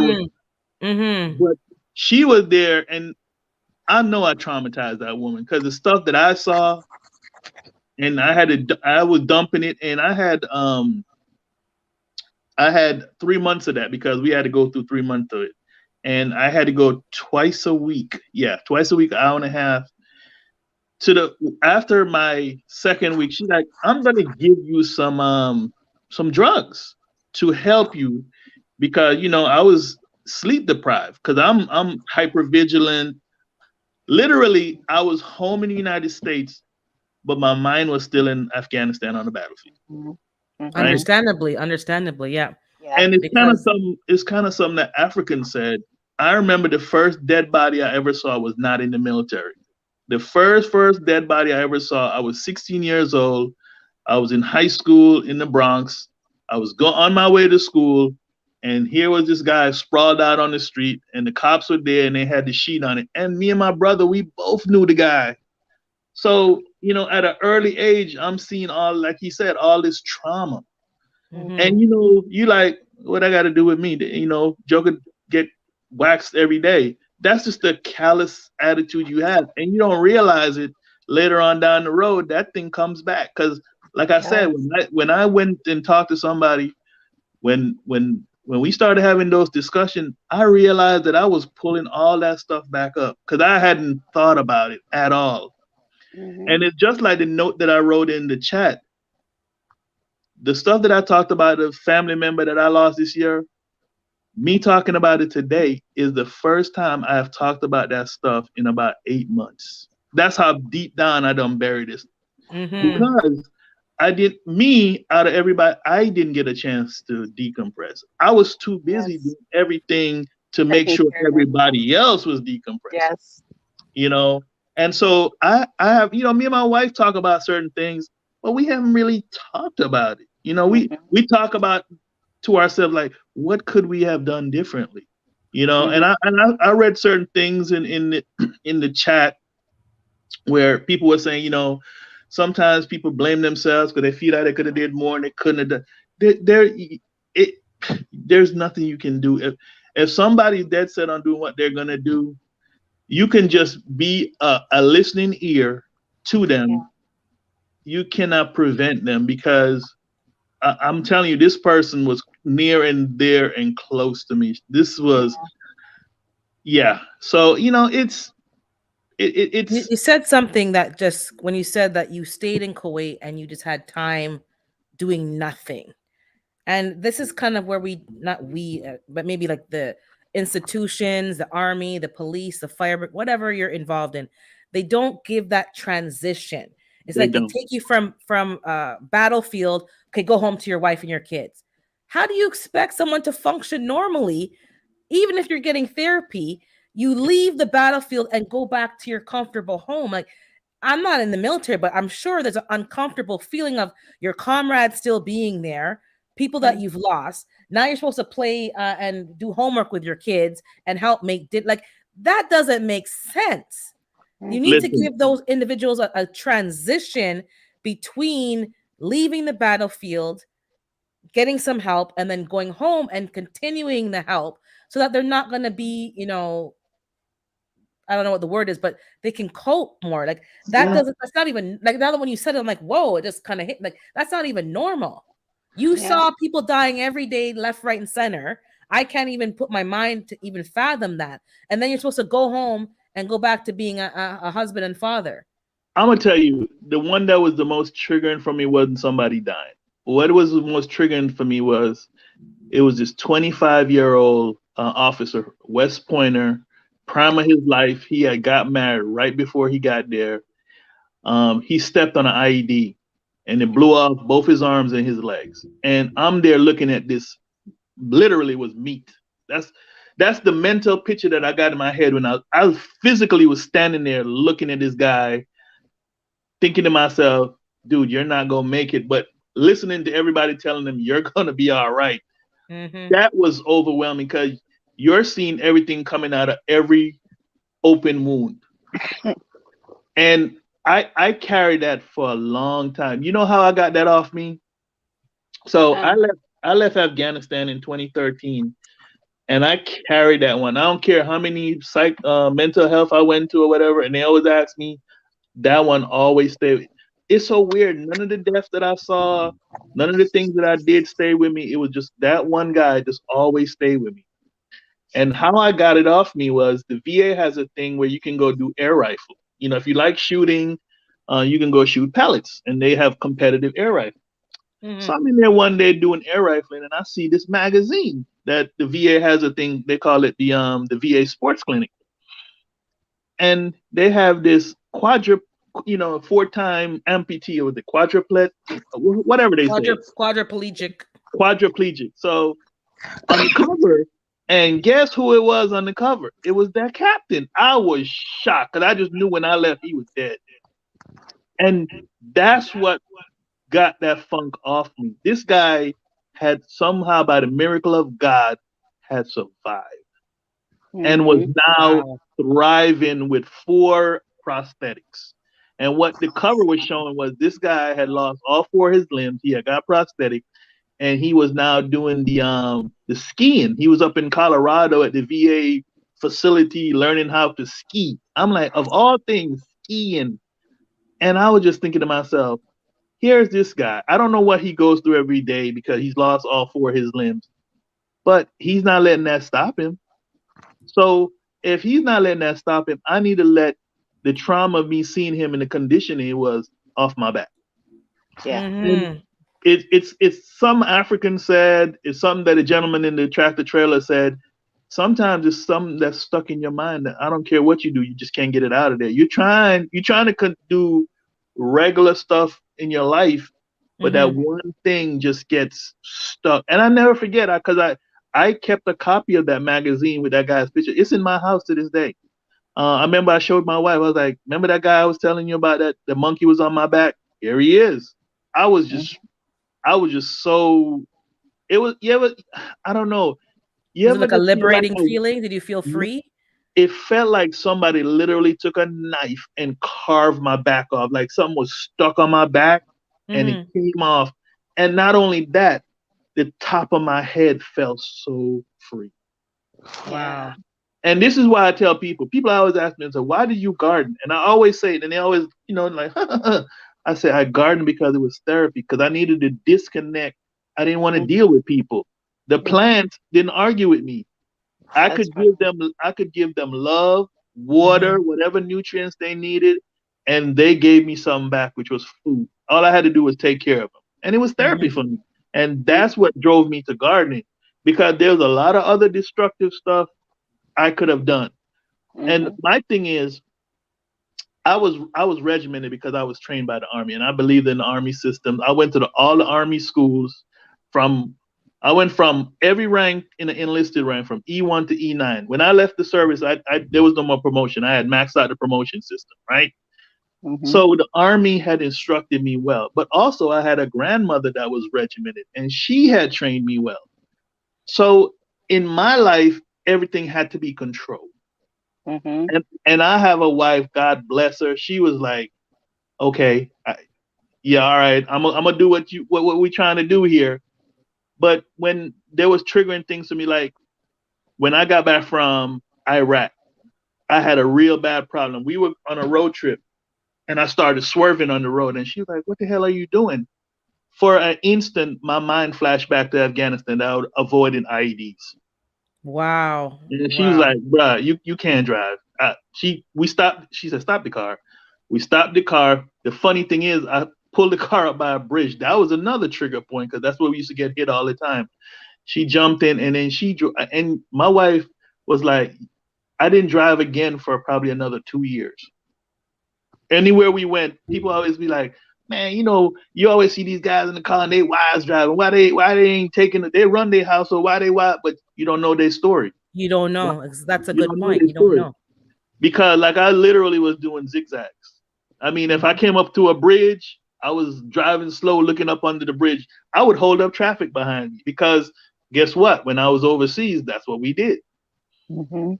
And You they know, don't, yeah, wow. That's, you see how long, like, you're just sharing, but it's like how long it took you to kind of get back to quote unquote normal living. So yeah. I that the mean, driving took 2 years. Like, look how much time it's taken. And we expect people to come back and just jump right into normal. Like, that's not even humanly possible. And listen, you're expressing that in your story. It's I taken gave time, it's taken years, it's taken effort, it's taken digging into those things that you didn't want to dig into and letting them go, therapy, talking to the counselor, time with your, like, look how many steps and layers there is. And then we expect people to just, oh, get over it, suck it up, buttercup. Come on. when I was leaving the service, because senior leaders, when we're leaving, we give what we call exit interviews, right? We go talk to leadership and we tell them, some thoughts. And I sat down with a general and I was giving him my thoughts. I said, sir, one of the things that we need to do, and I'm a living proof of it, is we need to hold our soldiers somewhere for at least a week for them to decompress. And so what we were doing as an army was we would give them, when they got back home, 10 days before they had to report back to work. Well, hell, you just let this joker loose on his family. Yeah. I'm Hello. telling folks, you need to let him sit his ass somewhere for 10 days and just chill out. I know we are all, bottom line, we are all anxious to get to our families. We're horny. We can't wait to get to the wife. We can't wait to do all this stuff that we've been fantasizing about the whole time we sitting over there on the battlefield. However, once you release me to my family, everything that's coming with me is they're gonna be the one dealing with it. Mhm. Yep. You know what I'm saying? And that was my suggestion to them. They like, okay, we got it. But one of the things that I'm happy that they did do was the senior leader thing, where they wanted a senior leader. I'm like, don't just do senior leaders, do everybody. Yeah, Let the everybody trauma's go the get same, right? Isn't the trauma trauma the is same? from the private all the way to the general. Trauma is the same, because we lost a general officer that killed himself because of trauma, because of ego and not wanting to go talk to nobody and help. And his wife had been saying he got problems. But everybody was like, "Oh, he'll be all right. He's a macho guy. He'll be all right." No, I mean, sometimes you can see warning signs, and sometimes you can't. You don't. Yeah. Yep. But if you see it and you can identify it and you can get a person help, get them help. Yep. Sometimes, Hey, sometimes. Urban. Hey, Saw Major. Saw Mhm. Major. I'm sorry. So I don't mean to cut you. Hey, Urban. I'm sorry No for problem. jumping back up here, but thank you for having me back. Hey, Saw Major. You said something. You said a couple things, y'all. This why I don't play. You see me in April. We get up here. We have a lot of fun on this platform. But I don't play with folk like that. I don't play with folk live, man. If it's one person or if it's 1,000, Gina said it earlier about the doctor's office. It could be a 5-minute conversation, man. You don't know who life you changing. This conversation is being had right now. It's people, hell, can't even have it with their own family. Can't have it with their own family. And then people wonder why some people find communities online, why people find communities in hunting clubs, in pew pew clubs, in fishing clubs, and all these, in knitting clubs and canning clubs. Hell, because we need to be understood by somebody. Yeah. That's why. And so, Major, you said something. You brought up the example earlier. You got, you know what I'm saying, you doing your thing, you over there, you O'Connors, and you get to, you over there, and you said mid-air crash. I mean, even if you in the States, man, even if you stateside and you training and you know you Yep. doing your job, and it's a first off, somebody had said one time that a real sergeant major, one of the best sergeant majors U.S. Army ever had, told a young soldier something, said, "So, hey, look here, everything y'all do is inherently dangerous. Everything, motor pool, 5 feet off the ground when that aircraft, when that Chinook, or that, well, Apache, that's a little bit different. But when that Black Hawk, whatever aircraft you in, go airborne, it's inherently dangerous. You could be on the flight line, inherently dangerous. You sitting across from a couple 1,000 pounds of fuel with somebody who just left Rucker, and it's probably the 4th or 5th time they done ever been in the aircraft, and you walking around that in the back of that motherfucker, harnessed up, hoping for the best. Yep. And then, like Urban asked, how do you do that? Hell, you go home. COB sometime if you get the clothes out on time. Yeah, you go do stuff like that during the day, and then you go home and you watch The Simpsons with the kids or with your wife, whoever, and it's just a whole different world from what I understand. So, shout out to you, Song Major. Much love. But back to my other point, and I'm gonna get back off of here. But like, I'm serious. Y'all, you got me in my feelings over here, Urban. All y'all got me in my feelings because this means something to people.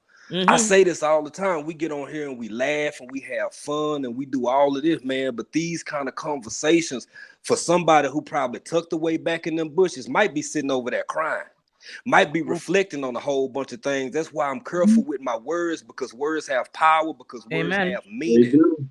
They do. You don't know what the things coming out of your mouth, the words coming out of your mouth, which way it's gonna push a person who already on the fence. So yeah, I'm not gonna keep letting y'all make me be emotional. I'm gonna get off of here. But that's okay. That's the whole point. We are emotional beings, and it's okay for a man to be emotional, a woman to be emotional. Emotions are not just a female additive or characteristics. We are all emotional beings, and that's the point. We are allowed to express those emotions and get those things off our chest so that we can be functioning humans in this world. And if you can't get it off your chest, where's it going to end up? Hey, Urban, I'll give you a good one. I had a young lady that I served with. She was with me in Afghanistan. Hard charger, go-to problem solver. And she was a survivor of an IED to her vehicle, Purple Heart recipient. I mean, bomb blast. I mean, this is a 1%er. You know what I'm saying? Go getter, future sergeant major. She was a sergeant first class at the time, which is the E7. And I remember she came to my office and she said, "Sergeant Major, I need to talk." And I was like, "Okay, what's going on?" And she sat down in my chair and whenever somebody, depends on how somebody says, "I want to talk to you." You got to listen to what a person said. And I said, "Well, I'm not going to sit," because, normally people sit in front of me. I said, "Let me go around my desk and sit down," because the way she said it didn't sound right. So I went and sat down with this, and she hit me with a gut punch. She's like, I'm contemplating suicide." Huh?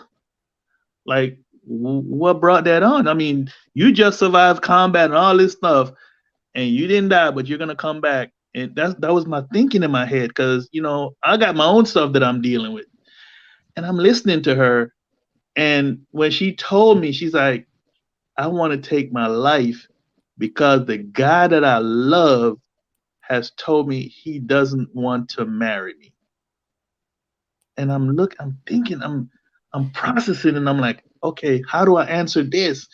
Because I know life goes on, and you're gonna find somebody better. It's gonna hurt right now, but you're gonna find somebody else. And so, I got my operations. I told him, made a phone call, got the first sergeant, and we got mental health folks. And I sat down in there and talked to her, and she relayed the story to me, and we go in through it. And I said, "Listen, what I can do for you, I can take you to go get some help, to go get somebody professionally trained that can talk to you, because I can talk to you as your leader, but I can't. The help that you're going to need is deeper than what I can give. But how I can help you is get you to these services." And I remember I took her to these services. I would tell you, I kept up with her after I retired. I still had access to the system. I tracked her down to see what's going on with her, make sure she was good. Great. She's thriving. She got married to somebody else. She got promoted. She is doing good. But what I had to tell some of my junior leaders is, you got to watch your people, and you got to show them that you actually care about them. Mhm. And I think in our society, the big problem we have now is we just have a lack of care because everybody got problems. And you so busy trying to deal with your problems, you can't be worried about somebody else's problem. But sometimes you got to take a knee. This is why I say my garden does that for me. I can go out in my garden for 4 hours, I can get lost. My wife, she'll come out there, give me some water, whatever. But my wife, she'll come out and like I'll show her something in the garden, and she'll look at my face and she'll know he need his time. Let me leave him alone. He need his time. Just like she has a sewing room, and I know I turned her on to all the folks on here that do crafts and stuff. And I don't go down there and bother her because I know that's her time to be to herself. She get herself time. She can think of whatever she want to think of. She can watch whatever she want to watch and listen to what she wants to listen to. And Carbon Q was saying awesome follow up is important. I always do that. If it's somebody that I personally put time in, I check on them. Even now, I've been far removed. I've been retired now 9 years. There's people that I serve with or had a hard time that I still reach out to from time to time to make sure, hey, how are you doing? How's everything going? How's the family? You know, I had a guy over there. He had a problem, and this was his fourth combat deployment, and I did not know that he was claustrophobic. So one particular day, we were getting hit inside our compound. So we were taking rockets, we were taking mortars, and so we had to go to the bunker. So it was three of us in the bunker, and you always worry about insider attack. What insider attack means, somebody come into the perimeter and starts attacking you. So if you're in the bunker, one of you stay on one end, one of you stay on one end, so you can make sure nobody sneak up in the bunker and take you out, right? So I'm covering one of the ends, and he's supposed to be on one of the ends. So I turn around to look to check on him, and he's sleeping. What I later found out was that was his reaction for dealing with being in dark, tight spaces. He would just conk out and go to sleep. I was like, oh my God, how did you survive this long in the army with this issue? I'm laughing because you're probably thinking, like, you have me all in here in danger. No one's covering my back. And listen, so what I end up have to literally, this is what I'm telling you now, literally what I had to do with him, I had 550 cord, and I literally tied it to my belt loop and tied it to his belt loop. And what I would do, like every minute or every 30 seconds, I would yank on it to keep him awake. But this is what we talk about, taking care of your battle buddy. That's one of them old school moves right there. Because when it came down to it, I needed him. You understand what I mean? Because if somebody came in there to kill us, I needed him to be alert. So I had to make sure he was alert. Now, after everything was all clear, we had a conversation. I'm like, how come you didn't tell me you had this problem? He said he had been keeping it to himself this entire time he had been in the service. I'm like, are you kidding me? Yeah. Needless to say, we made it through the deployment unscathed, but I never took him outside the wire with me because I didn't trust him. If I can't trust you to be a trigger puller, you're a danger to me and everybody else. And my thought process is, I want to go home to my family. Good guy. I checked on him. Matter of fact, I checked on him last year. He's out in Texas doing good. Kids are in gymnastics. He's having an awesome life. He's retired now. Thank God, knock on wood. You know? But again, it's these little things that you never ever think about. Yeah. I got a question for the panel, if you don't mind, Urban, because I'm still here. Y'all still got me intrigued and engaged. You said something, D-Mood, aka Saw Major. Now, you seen combat, you know what combat look like. Something that bothers me every day. So even on my best days, it's always in the back of my mind. I'm over here in East Africa, but all the people I love, the majority of the people I love, is back on the soil where y'all at right now. And you said survive. When you were talking about the young lady, you said she survived combat. She survived, and you know what popped in my head because it was already in my mind. All the American citizens that it seemed to get worse every day, surviving combat and don't realize it. It's abnormal to be afraid to go to your grocery store. It's abnormal to be afraid to go to the mall. It's abnormal to live the way that a lot of people are living in the States. And then, because the whole conversation is about mental health. Can we see how all this ties in together? Can we see how all of this is linked together because of the unawareness that a majority of the population has about the actual realistic amount of stress that they living under? Man, you're not supposed to worry about your kid. I get it. I'm not trying to go down that road. I get it. I'm old. I used to go outside and play all over the neighborhood and all out in the country all day and come home in the evening. Those days are over with. It's affected us as a population and damn near it's getting to the point as a species. And I'm not finna act like it's all good because yes, where I happen to be, things are still like that in a lot of areas, but all over the world going to shit. Different people from all over the world, different countries talking about how things used to be versus how it is now. I don't know what's gonna change, but I do want to know what y'all think about it. Or am I tripping? Are y'all seeing what I'm seeing?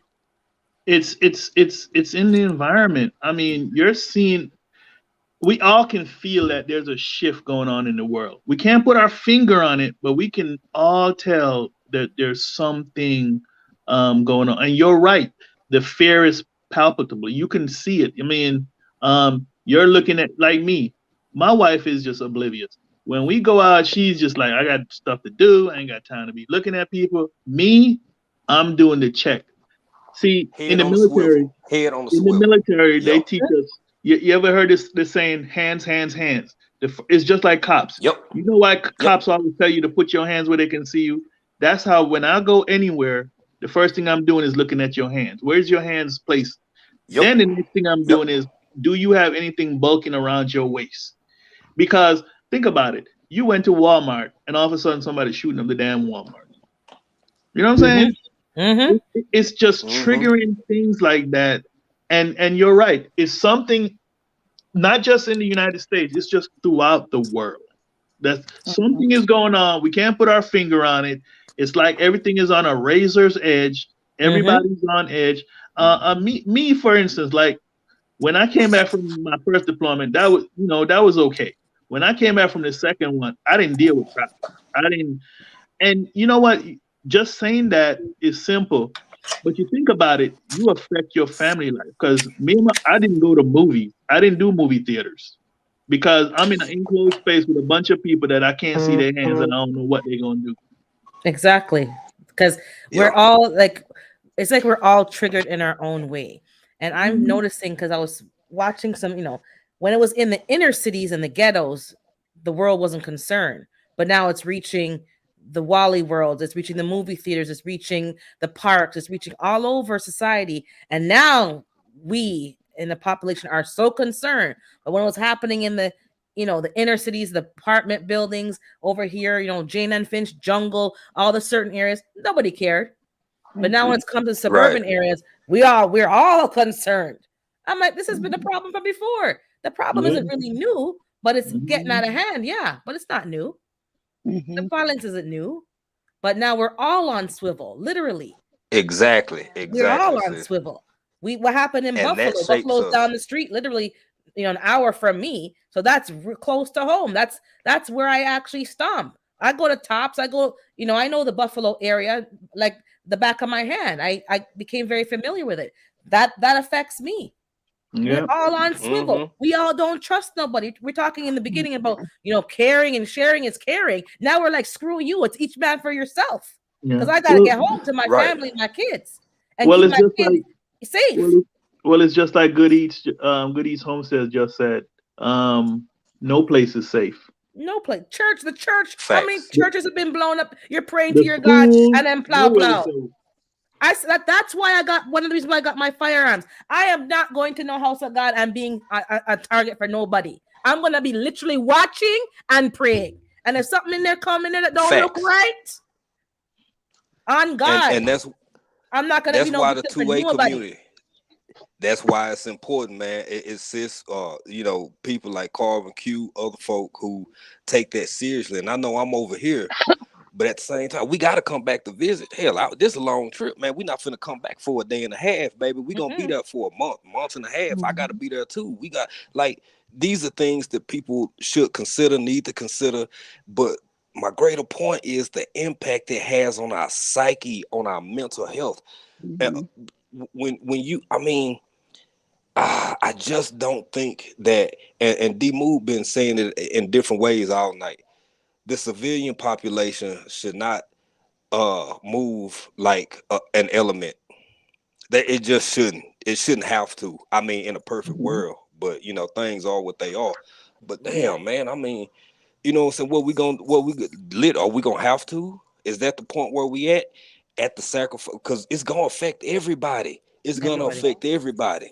I mean, you know, you want civilians walking around wondering where they DA-31 at after they done ETS. You want you want civilians walking around automatically going to the low ready for no reason when they hear shit popping. Like, you almost have man, to. this is crazy. You almost have to though, because that's where we're at. Let me tell you something that just happened here in my neighborhood. We had about 3 or 4 teenagers decide in the middle of the night around 2, 3 in the morning that they were going to and they're on foot. They walked through the neighborhood, tearing off people's mailboxes, trying to pull people's sheds open, just doing dumb shit, right? But the dumb stuff that we used to do as teenagers, you can't do now because people will shoot you. Yeah. And you're saying to yourself, what are a bunch of 13, 14-year-olds doing walking around at 2, 3 in the morning? Where your parents at? I wish I would go out at 2, 3 in the morning. You wouldn't have no legs in my house. You wouldn't have no more legs. But the thing that jumped out at me, that surprised me when it happened was how the neighborhood clicked up. And I realized how many of my neighbors were 2A. You talking about the guns came out. Because we didn't know what was going on, but you realize everybody around you is armed to the teeth. And fortunately for those guys, they got captured on Ring camera and they have been arrested and blah, blah, blah, blah, blah. But again, everybody in neighborhoods now is like on a war footing. If you think about it, everybody ready to go. Yes. Everybody got go bags. Everybody done print up. Yes, sir. Everybody got rounds. I'm telling you, there's something in the air, and we just got to be conscious of it. We can't dwell on it because it'll drive us crazy. But we got to be conscious of it. Right. Everybody wants to keep their families safe, so that's bottom line. Yep. I would never dare do that. My parents would out 2 o'clock vandalizing the place. You must be mad. I grew up in the don't let the street lights catch you era. We wasn't allowed to see. That street light can't come on and you ain't at home. Don't let sundown catch you out there before you get home. That's right. And ain't no sleeping on no windows either. But think about it. Crying before you get there. At 13 and 14, and the funny thing is, when the mom got told, and then of course, she was a young mom. She was being combative, like, "What you mean? I ain't got time to be watching him all day." And I'm like, "Where the hell is Daddy?" Time. Why'd you have them for then? This is your responsibility. That's part of your job. I'm not even going to drag up that part, Urban. But what I'm saying is, instead of her simply saying, "Okay, let me find out, let me discipline him," he might have been sneaking out. She may work nights. You don't know what a person's situation is. And this is something I tell people all the time. I don't judge anybody because these little boys, their mamas might have worked nights and they just snuck out. But I was just set back when because she was on the news and she was being combative. What y'all mean? What my kids did, my kids, and y'all ain't gonna tell me how to raise my kids. And I'm like, your child is 1 foot away from going to prison, and this is your attitude?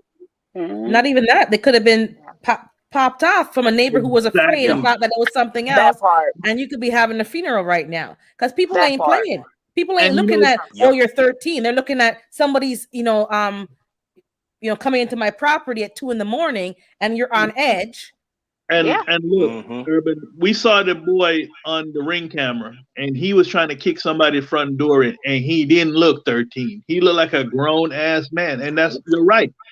And I've always had a problem when the kids try to identify our children as adults when they're children.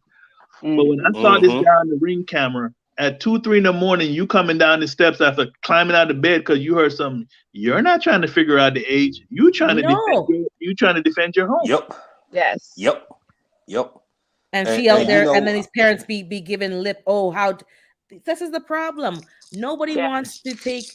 Mind you, she may have been like overwhelmed with all the criticism, but still own it and Get correct over it. yourself. That's right. Get over yourself. Exactly. Because that's like those parents that are on trial now. I think they're still on trial where they have bought their son a firearm, and he got caught in class by the teacher searching for ammo. So the teacher called the mom. The mom texts her son and says, "Next time, don't get caught." Damn. So they I don't remember if it was an incident that he had that he did something with that firearm or not, but they are on trial now for whatever happened because of their irresponsibilities. Those things can be tracked back. They were able to track back the text messages and find Yeah. them. And it's like some parents don't take this stuff seriously when they, even for themselves. Some adults aren't taking the responsibility of having firearms seriously. No. Like it's very serious. You don't just need to be out here being reckless on how you're doing things, Well, and go Well, ahead. I just saw a news story of this 10-year-old boy that shot his mom because she wouldn't buy him a $500 Oh, $1 game. yeah. Yep. Mhm. And Yep. then I'm gonna show you how much audacity he had because yesterday was his bail hearing, and the judge set his bail at $50,000. He got up, not his lawyer, not his court appointed. He got up and told the judge, "Look, I need you to drop my bail to 100 because all I got in my piggy bank is $100." So you got a piggy bank, and you think you're a big old man, but you don't have enough sense to know that what you've been doing Well, has been wrong. Like you talk about mental illness. Some of these kids have Yep. a psychological problem, almost Exactly. sociopathic, Exactly. which is Well, some of which is them are another problem that we have some to of be them are dealing with. addicted to video games. Their minds are warped. Warped. Yeah. And And you you be know, out here and- saying, don't talk to your elders that way. F you. Who are you? Plan, plan, plan. I know to thump you down. Pushing down old ladies don't care. No. And Parents are using those video games to babysit. Yeah. Those That's video true. games and They TV used to be become TV. babysitters. Yep. It used to be TV. Yep. They become babysitters. Yep. I And then used you to, wonder why young people have they have no social skills. They don't At all. understand fantasy and reality. That's a big problem. and like you said, That- this is all a part of wellness. I remember I used to tell my kids, get up from the TV, go outside and go learn how to twist an ankle. Go play. Mhm. Because that's how I grew up. Go outside and learn how to twist an ankle. You Yeah. sitting in front of the TV, or like my son, I had to tell my wife, I said, stop buying him games because you're encouraging laziness on his part. Mhm. Right? Now, That's true. with that being said, Oh, he yeah. turned out all right because he went and did a stint in the army and now he doing banking, so he turned out all right. Mhm. But how many other people have that influence where somebody's in their face saying, "Hey, you need to go do X, Y, and Z"? We don't have that. We have the idiot box teaching our kids, and that's what I call it. Tell lie vision because it tell lies. Say with my dad, tell lie vision, and the idiot box. That's- He call all the time. Go ahead, African. That's true. That's true. But I'm gonna tell y'all something. I know I'm not a father. I'm a great uncle. I'm the coolest uncle you could ever have. But I'm on the outside looking in. I want to say something that I think, especially parents, because y'all deal with your children from so many different perspectives and viewpoints and child rearing and all of that. Now, the other half of that is this. We don't know what our kids these days are receiving into their body via food, via a whole lot of other methodologies. There Well, was you a open up study another that can was of done. worms. Another can of worms. That Yeah. there was a study that was done about it started in the 70s. There's been several along this line of study. So in the 1970s was one of the most prominent ones, where they started to detect and put together the relationship between the amount of lead exposure to people, not just kids, to people, and how it makes them react in society, how they act in society, anger issues, the way that the lead impacts the brain. If I'm not mistaken, correct me if I'm wrong, but I think the medulla is the part that, you know, that's where you're raised. That's the primal part of the brain, if I'm not mistaken. I think you're right. Another Yeah, part. I think you're right. You're correct. Okay, so lead has a direct impact on this part of the brain, just like some of these girls or young ladies or young sisters walking around 9 years old, 10 years old, built like they in they early hormones. We have, I think, I don't get in grown folk business. I won't say we have to. I choose to, now that I'm old and I know better, step back, observe, remind myself to remember that, because at 10 years old, that is such a deeply underdeveloped brain.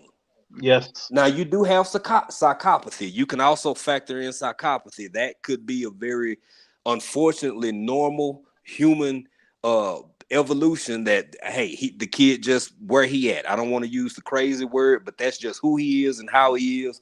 Okay, but another part of that, what has this baby been exposed to? What does he have in his system?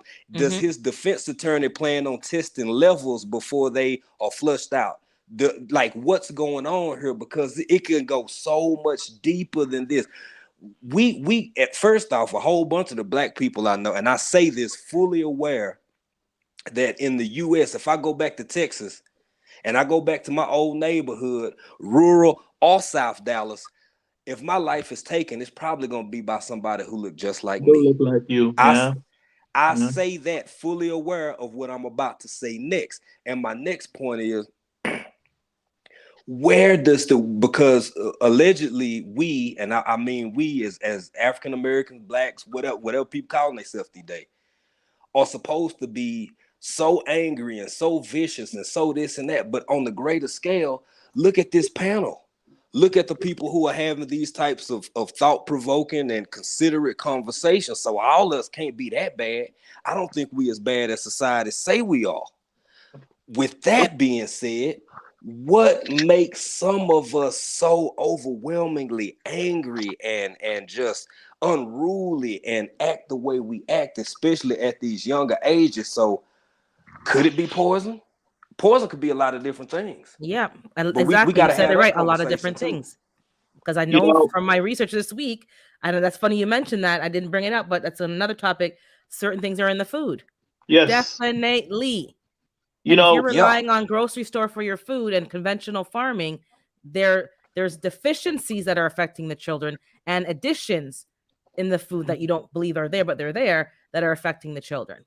How can somebody take their mother's life and you're still seeing in the courts, there's no feeling, it's just a callous behavior. A blank stare. Something's not right there. It's something's crazy. not developed. Something's, the whatever gland is calloused over. I think Gina got knocked out. Something's not right. And I can't put it into words, but something ain't working right. Because even if you stub your toe, you're going to have an emotional reaction. There's no emotional reaction. He wanted the game and nothing was going to stop him from getting that game. Yep. Exactly. Carbon Q said right here, she said the knockout game was the worst. And Carbon Q, I grew up in that era. I was in New York City in 1986 when that was hot and popping, where a bunch of people stand on a corner and everybody making a bet. Can you knock out the next person that come around the corner with one punch? I literally grew up seeing that when I was in high school and as a teenager. And one of the things that you always had to do, I remember me and my brother, you had to be on guard. If you out there walking around and you saw somebody just running to your direction, they were probably coming to try to knock you out. And again, we're talking about environmental things. What is in that person's psyche where this person has done nothing to you, You just callously want to go over and knock the daylights out of this person. Just because you're gonna look cool. Come on, you could kill somebody, and that has happened. Some people have got knocked out, hit their head, and have died. It's just sad. I saw another article yesterday. A little girl, beautiful young lady, 14 years old, hadn't found herself yet. She just killed herself, and you know why she killed herself? She said the reason why was nobody saw her. I'm looking at this little girl. She's 14, beautiful, nice long hair, nice complexion. She was gonna grow into a beautiful woman.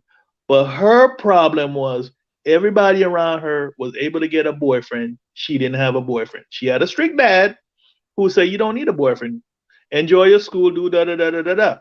But she felt like my peer groups are getting attraction from young boys their age, and I'm not getting it. They don't see me. They saw you, they just wasn't messing with you. And you know what? In 2 or 3 years from now, they would have probably been begging to drink your bathwater. But again, I'm like, who was there to listen to her? You know what I'm saying? And validate her feelings, you know? Exactly. It's just sad. And now the parents want to sue everybody. Everybody got to be sued. I was like, oh man. Like y'all said when I first jumped in, it's like Urban said when I first jumped in this chat. That was one of the first things I heard her say. It's a reaction to the grief. We need to blame somebody because we in pain. Our baby gone. We need to blame somebody or point the finger at somebody so we can have some sort of resolve. But I don't think it's gonna come that way. And when you talk about a 14-year-old, look, I'm born in the 70s. Hell, I was either 19 or 20 years old when I got my first cell phone, and it was prepaid because that's all they had in Texas that was really popping like that I could afford anyway. But now validation don't come Monday through Friday in the schoolhouse or Thursday night or Friday night at the football game or at the basketball game. Validation come 24 hours a day, 7 days a week, 365 days a year from how many likes you getting on the gram, how many dudes done liked your photo. There's no way anybody can convince me unless I see absolute rock solid evidence that this young lady didn't have young men in her face. There are people, young people, both males and males, who feel an emptiness if they're not validated via social media, because that's just how prominent it is in today's age. Period. Correct. And they don't understand that it's a false perception. They haven't grown enough to understand that it's not a reality. It's not real. No, that was the thing.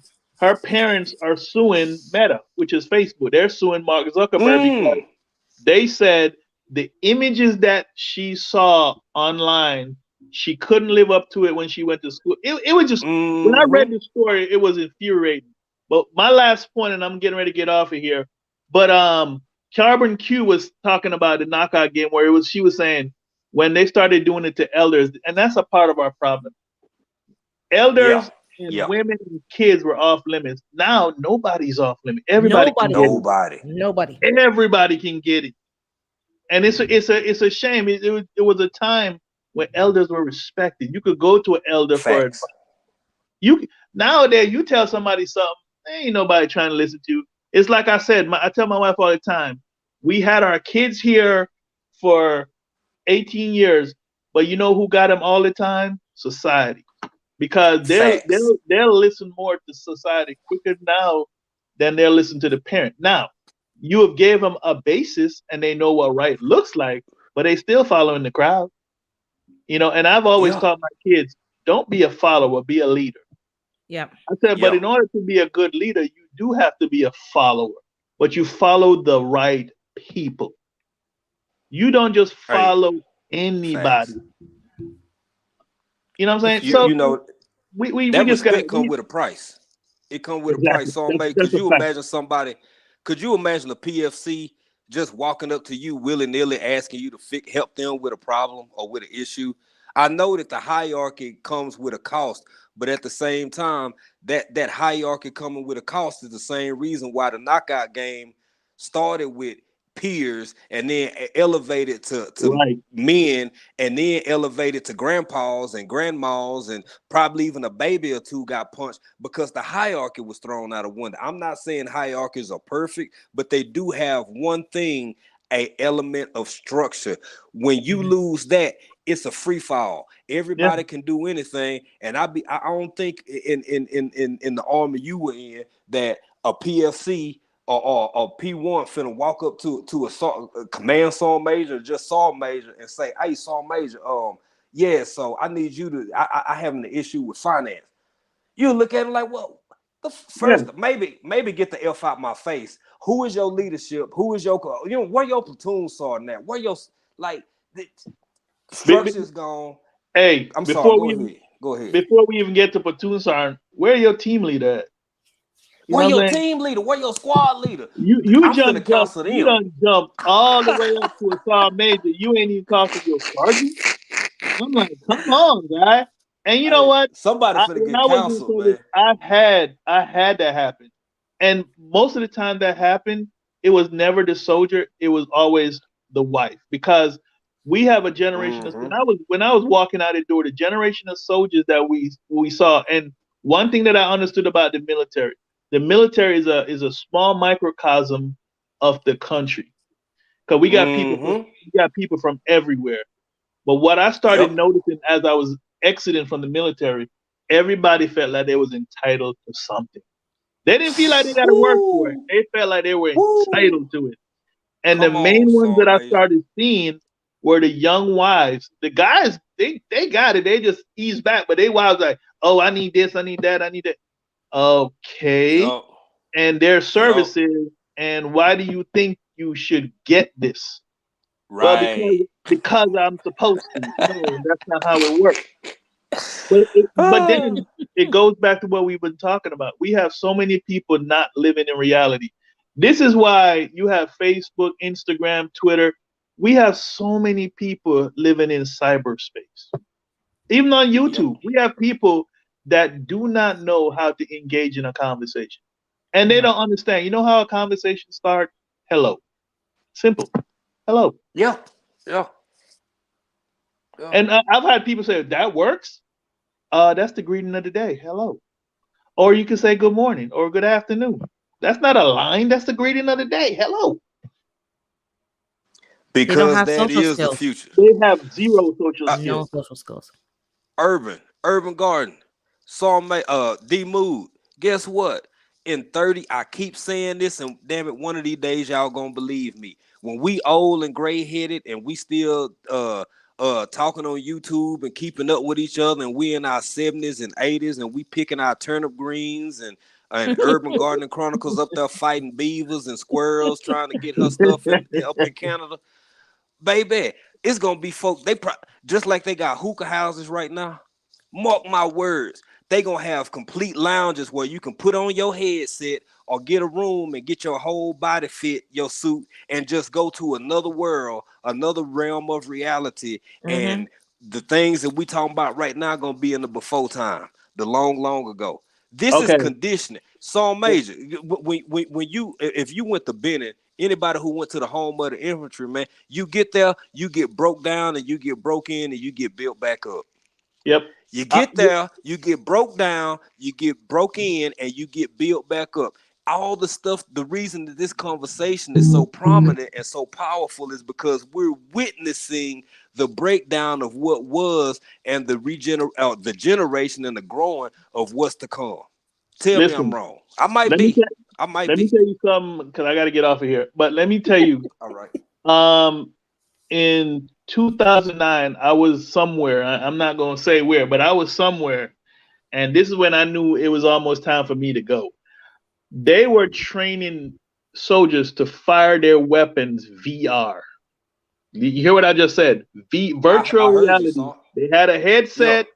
They had the weapon that was hooked up to a wire, and you had the target downrange. And everybody was like, this is the way to go. We will save on ammo. The environment will be protected. Okay, so that was 2009. In 2012, when I saw those same guys in combat in Afghanistan, they were garbage. They were getting killed. You know what we ended up having to do? We had to train them with live rounds in the combat theater. Oh, Because come on. Oh. because they weren't used to the recoil of the weapon, the real recoil of the weapon. They weren't used to the real sound of the weapon. They weren't used to the brass flying off that weapon and hitting them and burning them on the side of the neck or going down. All these things happen when you go on the range. Or they weren't used to a malfunction and they had to do sports.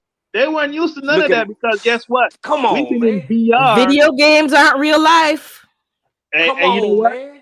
We know this, but for some reason, people always talking about saving money and being woke. I remember I was at Fort Bragg, and the woke folks there didn't want us to go on the range and use the range because they did not want the lead being in the dirt or hitting the trees. I get that part. So what they did was they changed. You know, the round now is not lead; it's tungsten.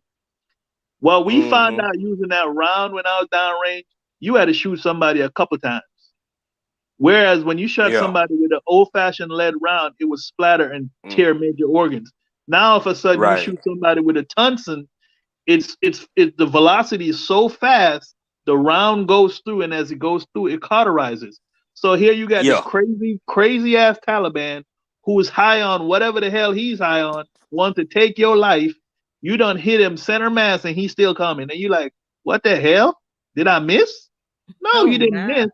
It was what it is. But we had to figure that out in blood. We had to figure that out in pain, that the shit that we were doing was not working. Stop being woke when you're trying to save lives, which is your own life. It's something I tell my family all the time. The life you save will be your own.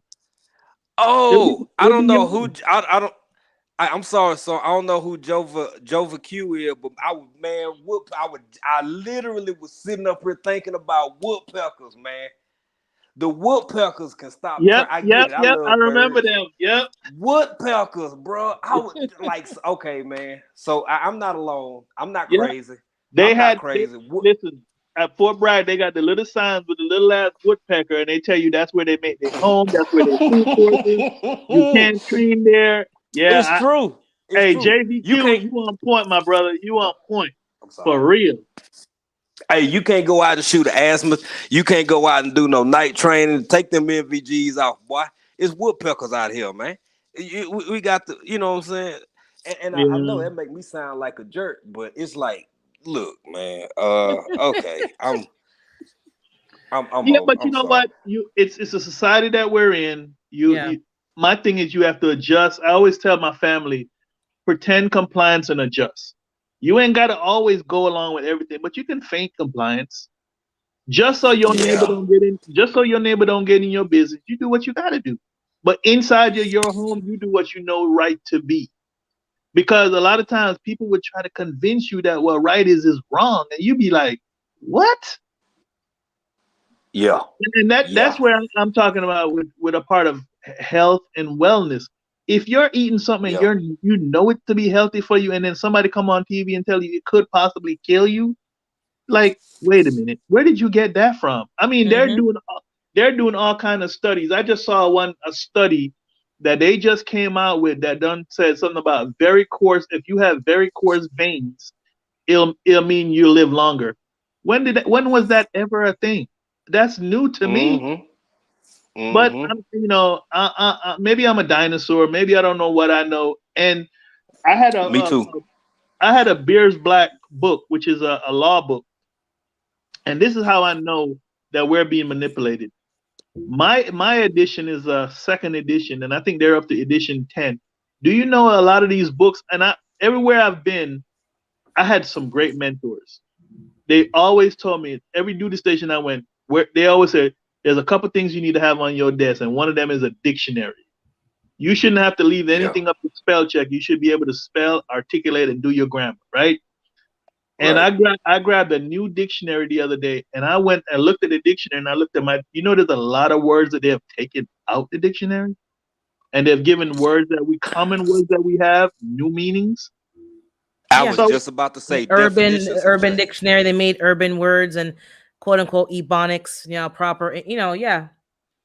So we No, gotta no, put no, the light not just bulb. that, sis. Like they've changed the definition over the past 2 years of some pretty important words. I know exactly what he's saying, and I know what you're saying. But Okay. when you get into AAV, that's more like African American vernacular, Oh, he like that dropped off. part of it. Oh, my bad. I I think his know, I battery know dead you or gotta. something. I know you gotta go, sis. I could talk to you all day. You know that. This today, I'm glad the conversation went well today because it was just, really bothering me when I was like, man, like people need a safe place to speak. I'm going to wind it up because it's now 11. What time is it? 11:30? My Yeah, God. I'm out of You here, know, sis. I love you, man. love Take you care, too, man. sis. Thanks for coming up. All right. So thanks for coming in, everybody, and participating in the conversation. It's, just to summarize, you know, people are taking their own lives. I had to watch my words because it's algorithm. And it's, we can't always do something about it. Sometimes people, as Demood said, their minds made up, and it just doesn't mean that you haven't helped. But let's do our best to help people, to listen, to be that listening ear when they want to share their problems and their stresses. We learned a lot today about what people go through, even in the military, and um, just downloading and unloading these things that are bothering you. It's very important. You need to find that group, that tribe of people that you can share these things with and not be judged. And if you can't find that tribe yet, talk to God, talk to your dog, your cat. I can talk to my cat a lot, whomever, and even a person, because at some point you have to stop caring what people think or caring that it's going to be used against you and hung over your head. Stop caring and get yourself free from some of these things because it's not going to do you any good. Number one. Number two is somebody we lost this week on YouTube, a heart attack, 47-year-old man, whole life ahead of him. 47 is not old. Maybe when you were 15, you thought 47 was old, but 47 is not old. Most of us are in that age range, and wife found him unresponsive. So we're going to be talking more about food, health, and wellness in the days ahead. I'm going to make sure we're talking about food because we talked about today, and there's stuff in the food, guys. You can't tell me there's not. And we need to be growing our own food. So anybody who's under the sound of my voice now or on the replay, you need to start taking some strides to grow your own food. We're doing GT Junior and Mike's Chaotic is doing WIG 2022, which is WIG 2022, winter indoor growing. For those of us who live in a colder climate, lettuce is a big thing. I heard something about lettuce and spinach this week, which I'm not going to talk about now, but I'll bring it up on the next live. I think I'm going to go live next Saturday, which is the 24th, Christmas Eve, because I'm in the morning, so it's not going to interfere with my prep for the holidays. So, but check for my thumbnail, and we'll talk about it some more. Thanks for participating, D-Mood, African Dreaming, Lashes Journey, Gina versus Gina, and Can't Stop Walking But Love Mowing for adding to the conversation. Thanks to all in the chat. I was keeping up, but I was waving at you guys. But let's try our best, as I said before, to bring in the new year with some lifestyle changes and get ourselves healthy. The stuff that's coming down the pike is not any easier. The diseases are not any easier. And cardiovascular, blood pressure, heart attacks are a major problem in the US and Canada. Never mind cancer. Heart and Stroke Foundation is the most highest numbers in North America. So let's make the changes that we need to live longer for our families and so we can be here. If you're having any problems on a serious level, mental health issues, please seek out professional help. Their professional services, sometimes your benefits packages offer someone to talk to, a hotline to get you connected to people that you can talk to. If that's the case, please connect with a professional. Make an appointment with your family doctor to get them to recommend you to a specialist or a therapist and or some medication. For those of you who are not having mental health issues, be that ear for people to talk to and not be judgmental. Let's help everybody that we can. Also, for those of you, let's start the new year getting a physical. Get your doctor to check all your blood levels, your weight. Just do a physical so that you know where you are, and then you can start to make those improvements. So I'll be doing that this year. I haven't gone to the doctor since the lockdowns, and I'll be going to the gym. I haven't been in 3 years. Things have opened up now, and I still haven't really gone back, but I'm going to be going back. So at least get some cardio, some weightlifting, and keep my heart health as best as I can. So be kind to yourself and be kind to others. It's becoming more important as each week passes to be kind to yourself and to be kind to others. Thanks for popping in. Please remember to thumbs up the video, comment in the chat after if you can, just to keep this to be shared out as much as it can to other people. Don't think that you're alone. You're not alone. We're all in this together. Just find your community and people that you can talk to. God's blessings to each and every one of you. Merry Christmas and Happy New Year if I don't see you or hear from you until 2023. But I plan to go live on the 24th, so you can pop on through and we can just spend some time together, especially those who don't maybe have a large family group and you want to connect. You can come over here and you can connect. It's a safe. I'm trying to make this a safe space for everybody, and I hope I'm adding value to your life and to your emotional and mental well-being. That is my goal, not to be here just entertainment, but to also add value to your life. God's blessings. Take care.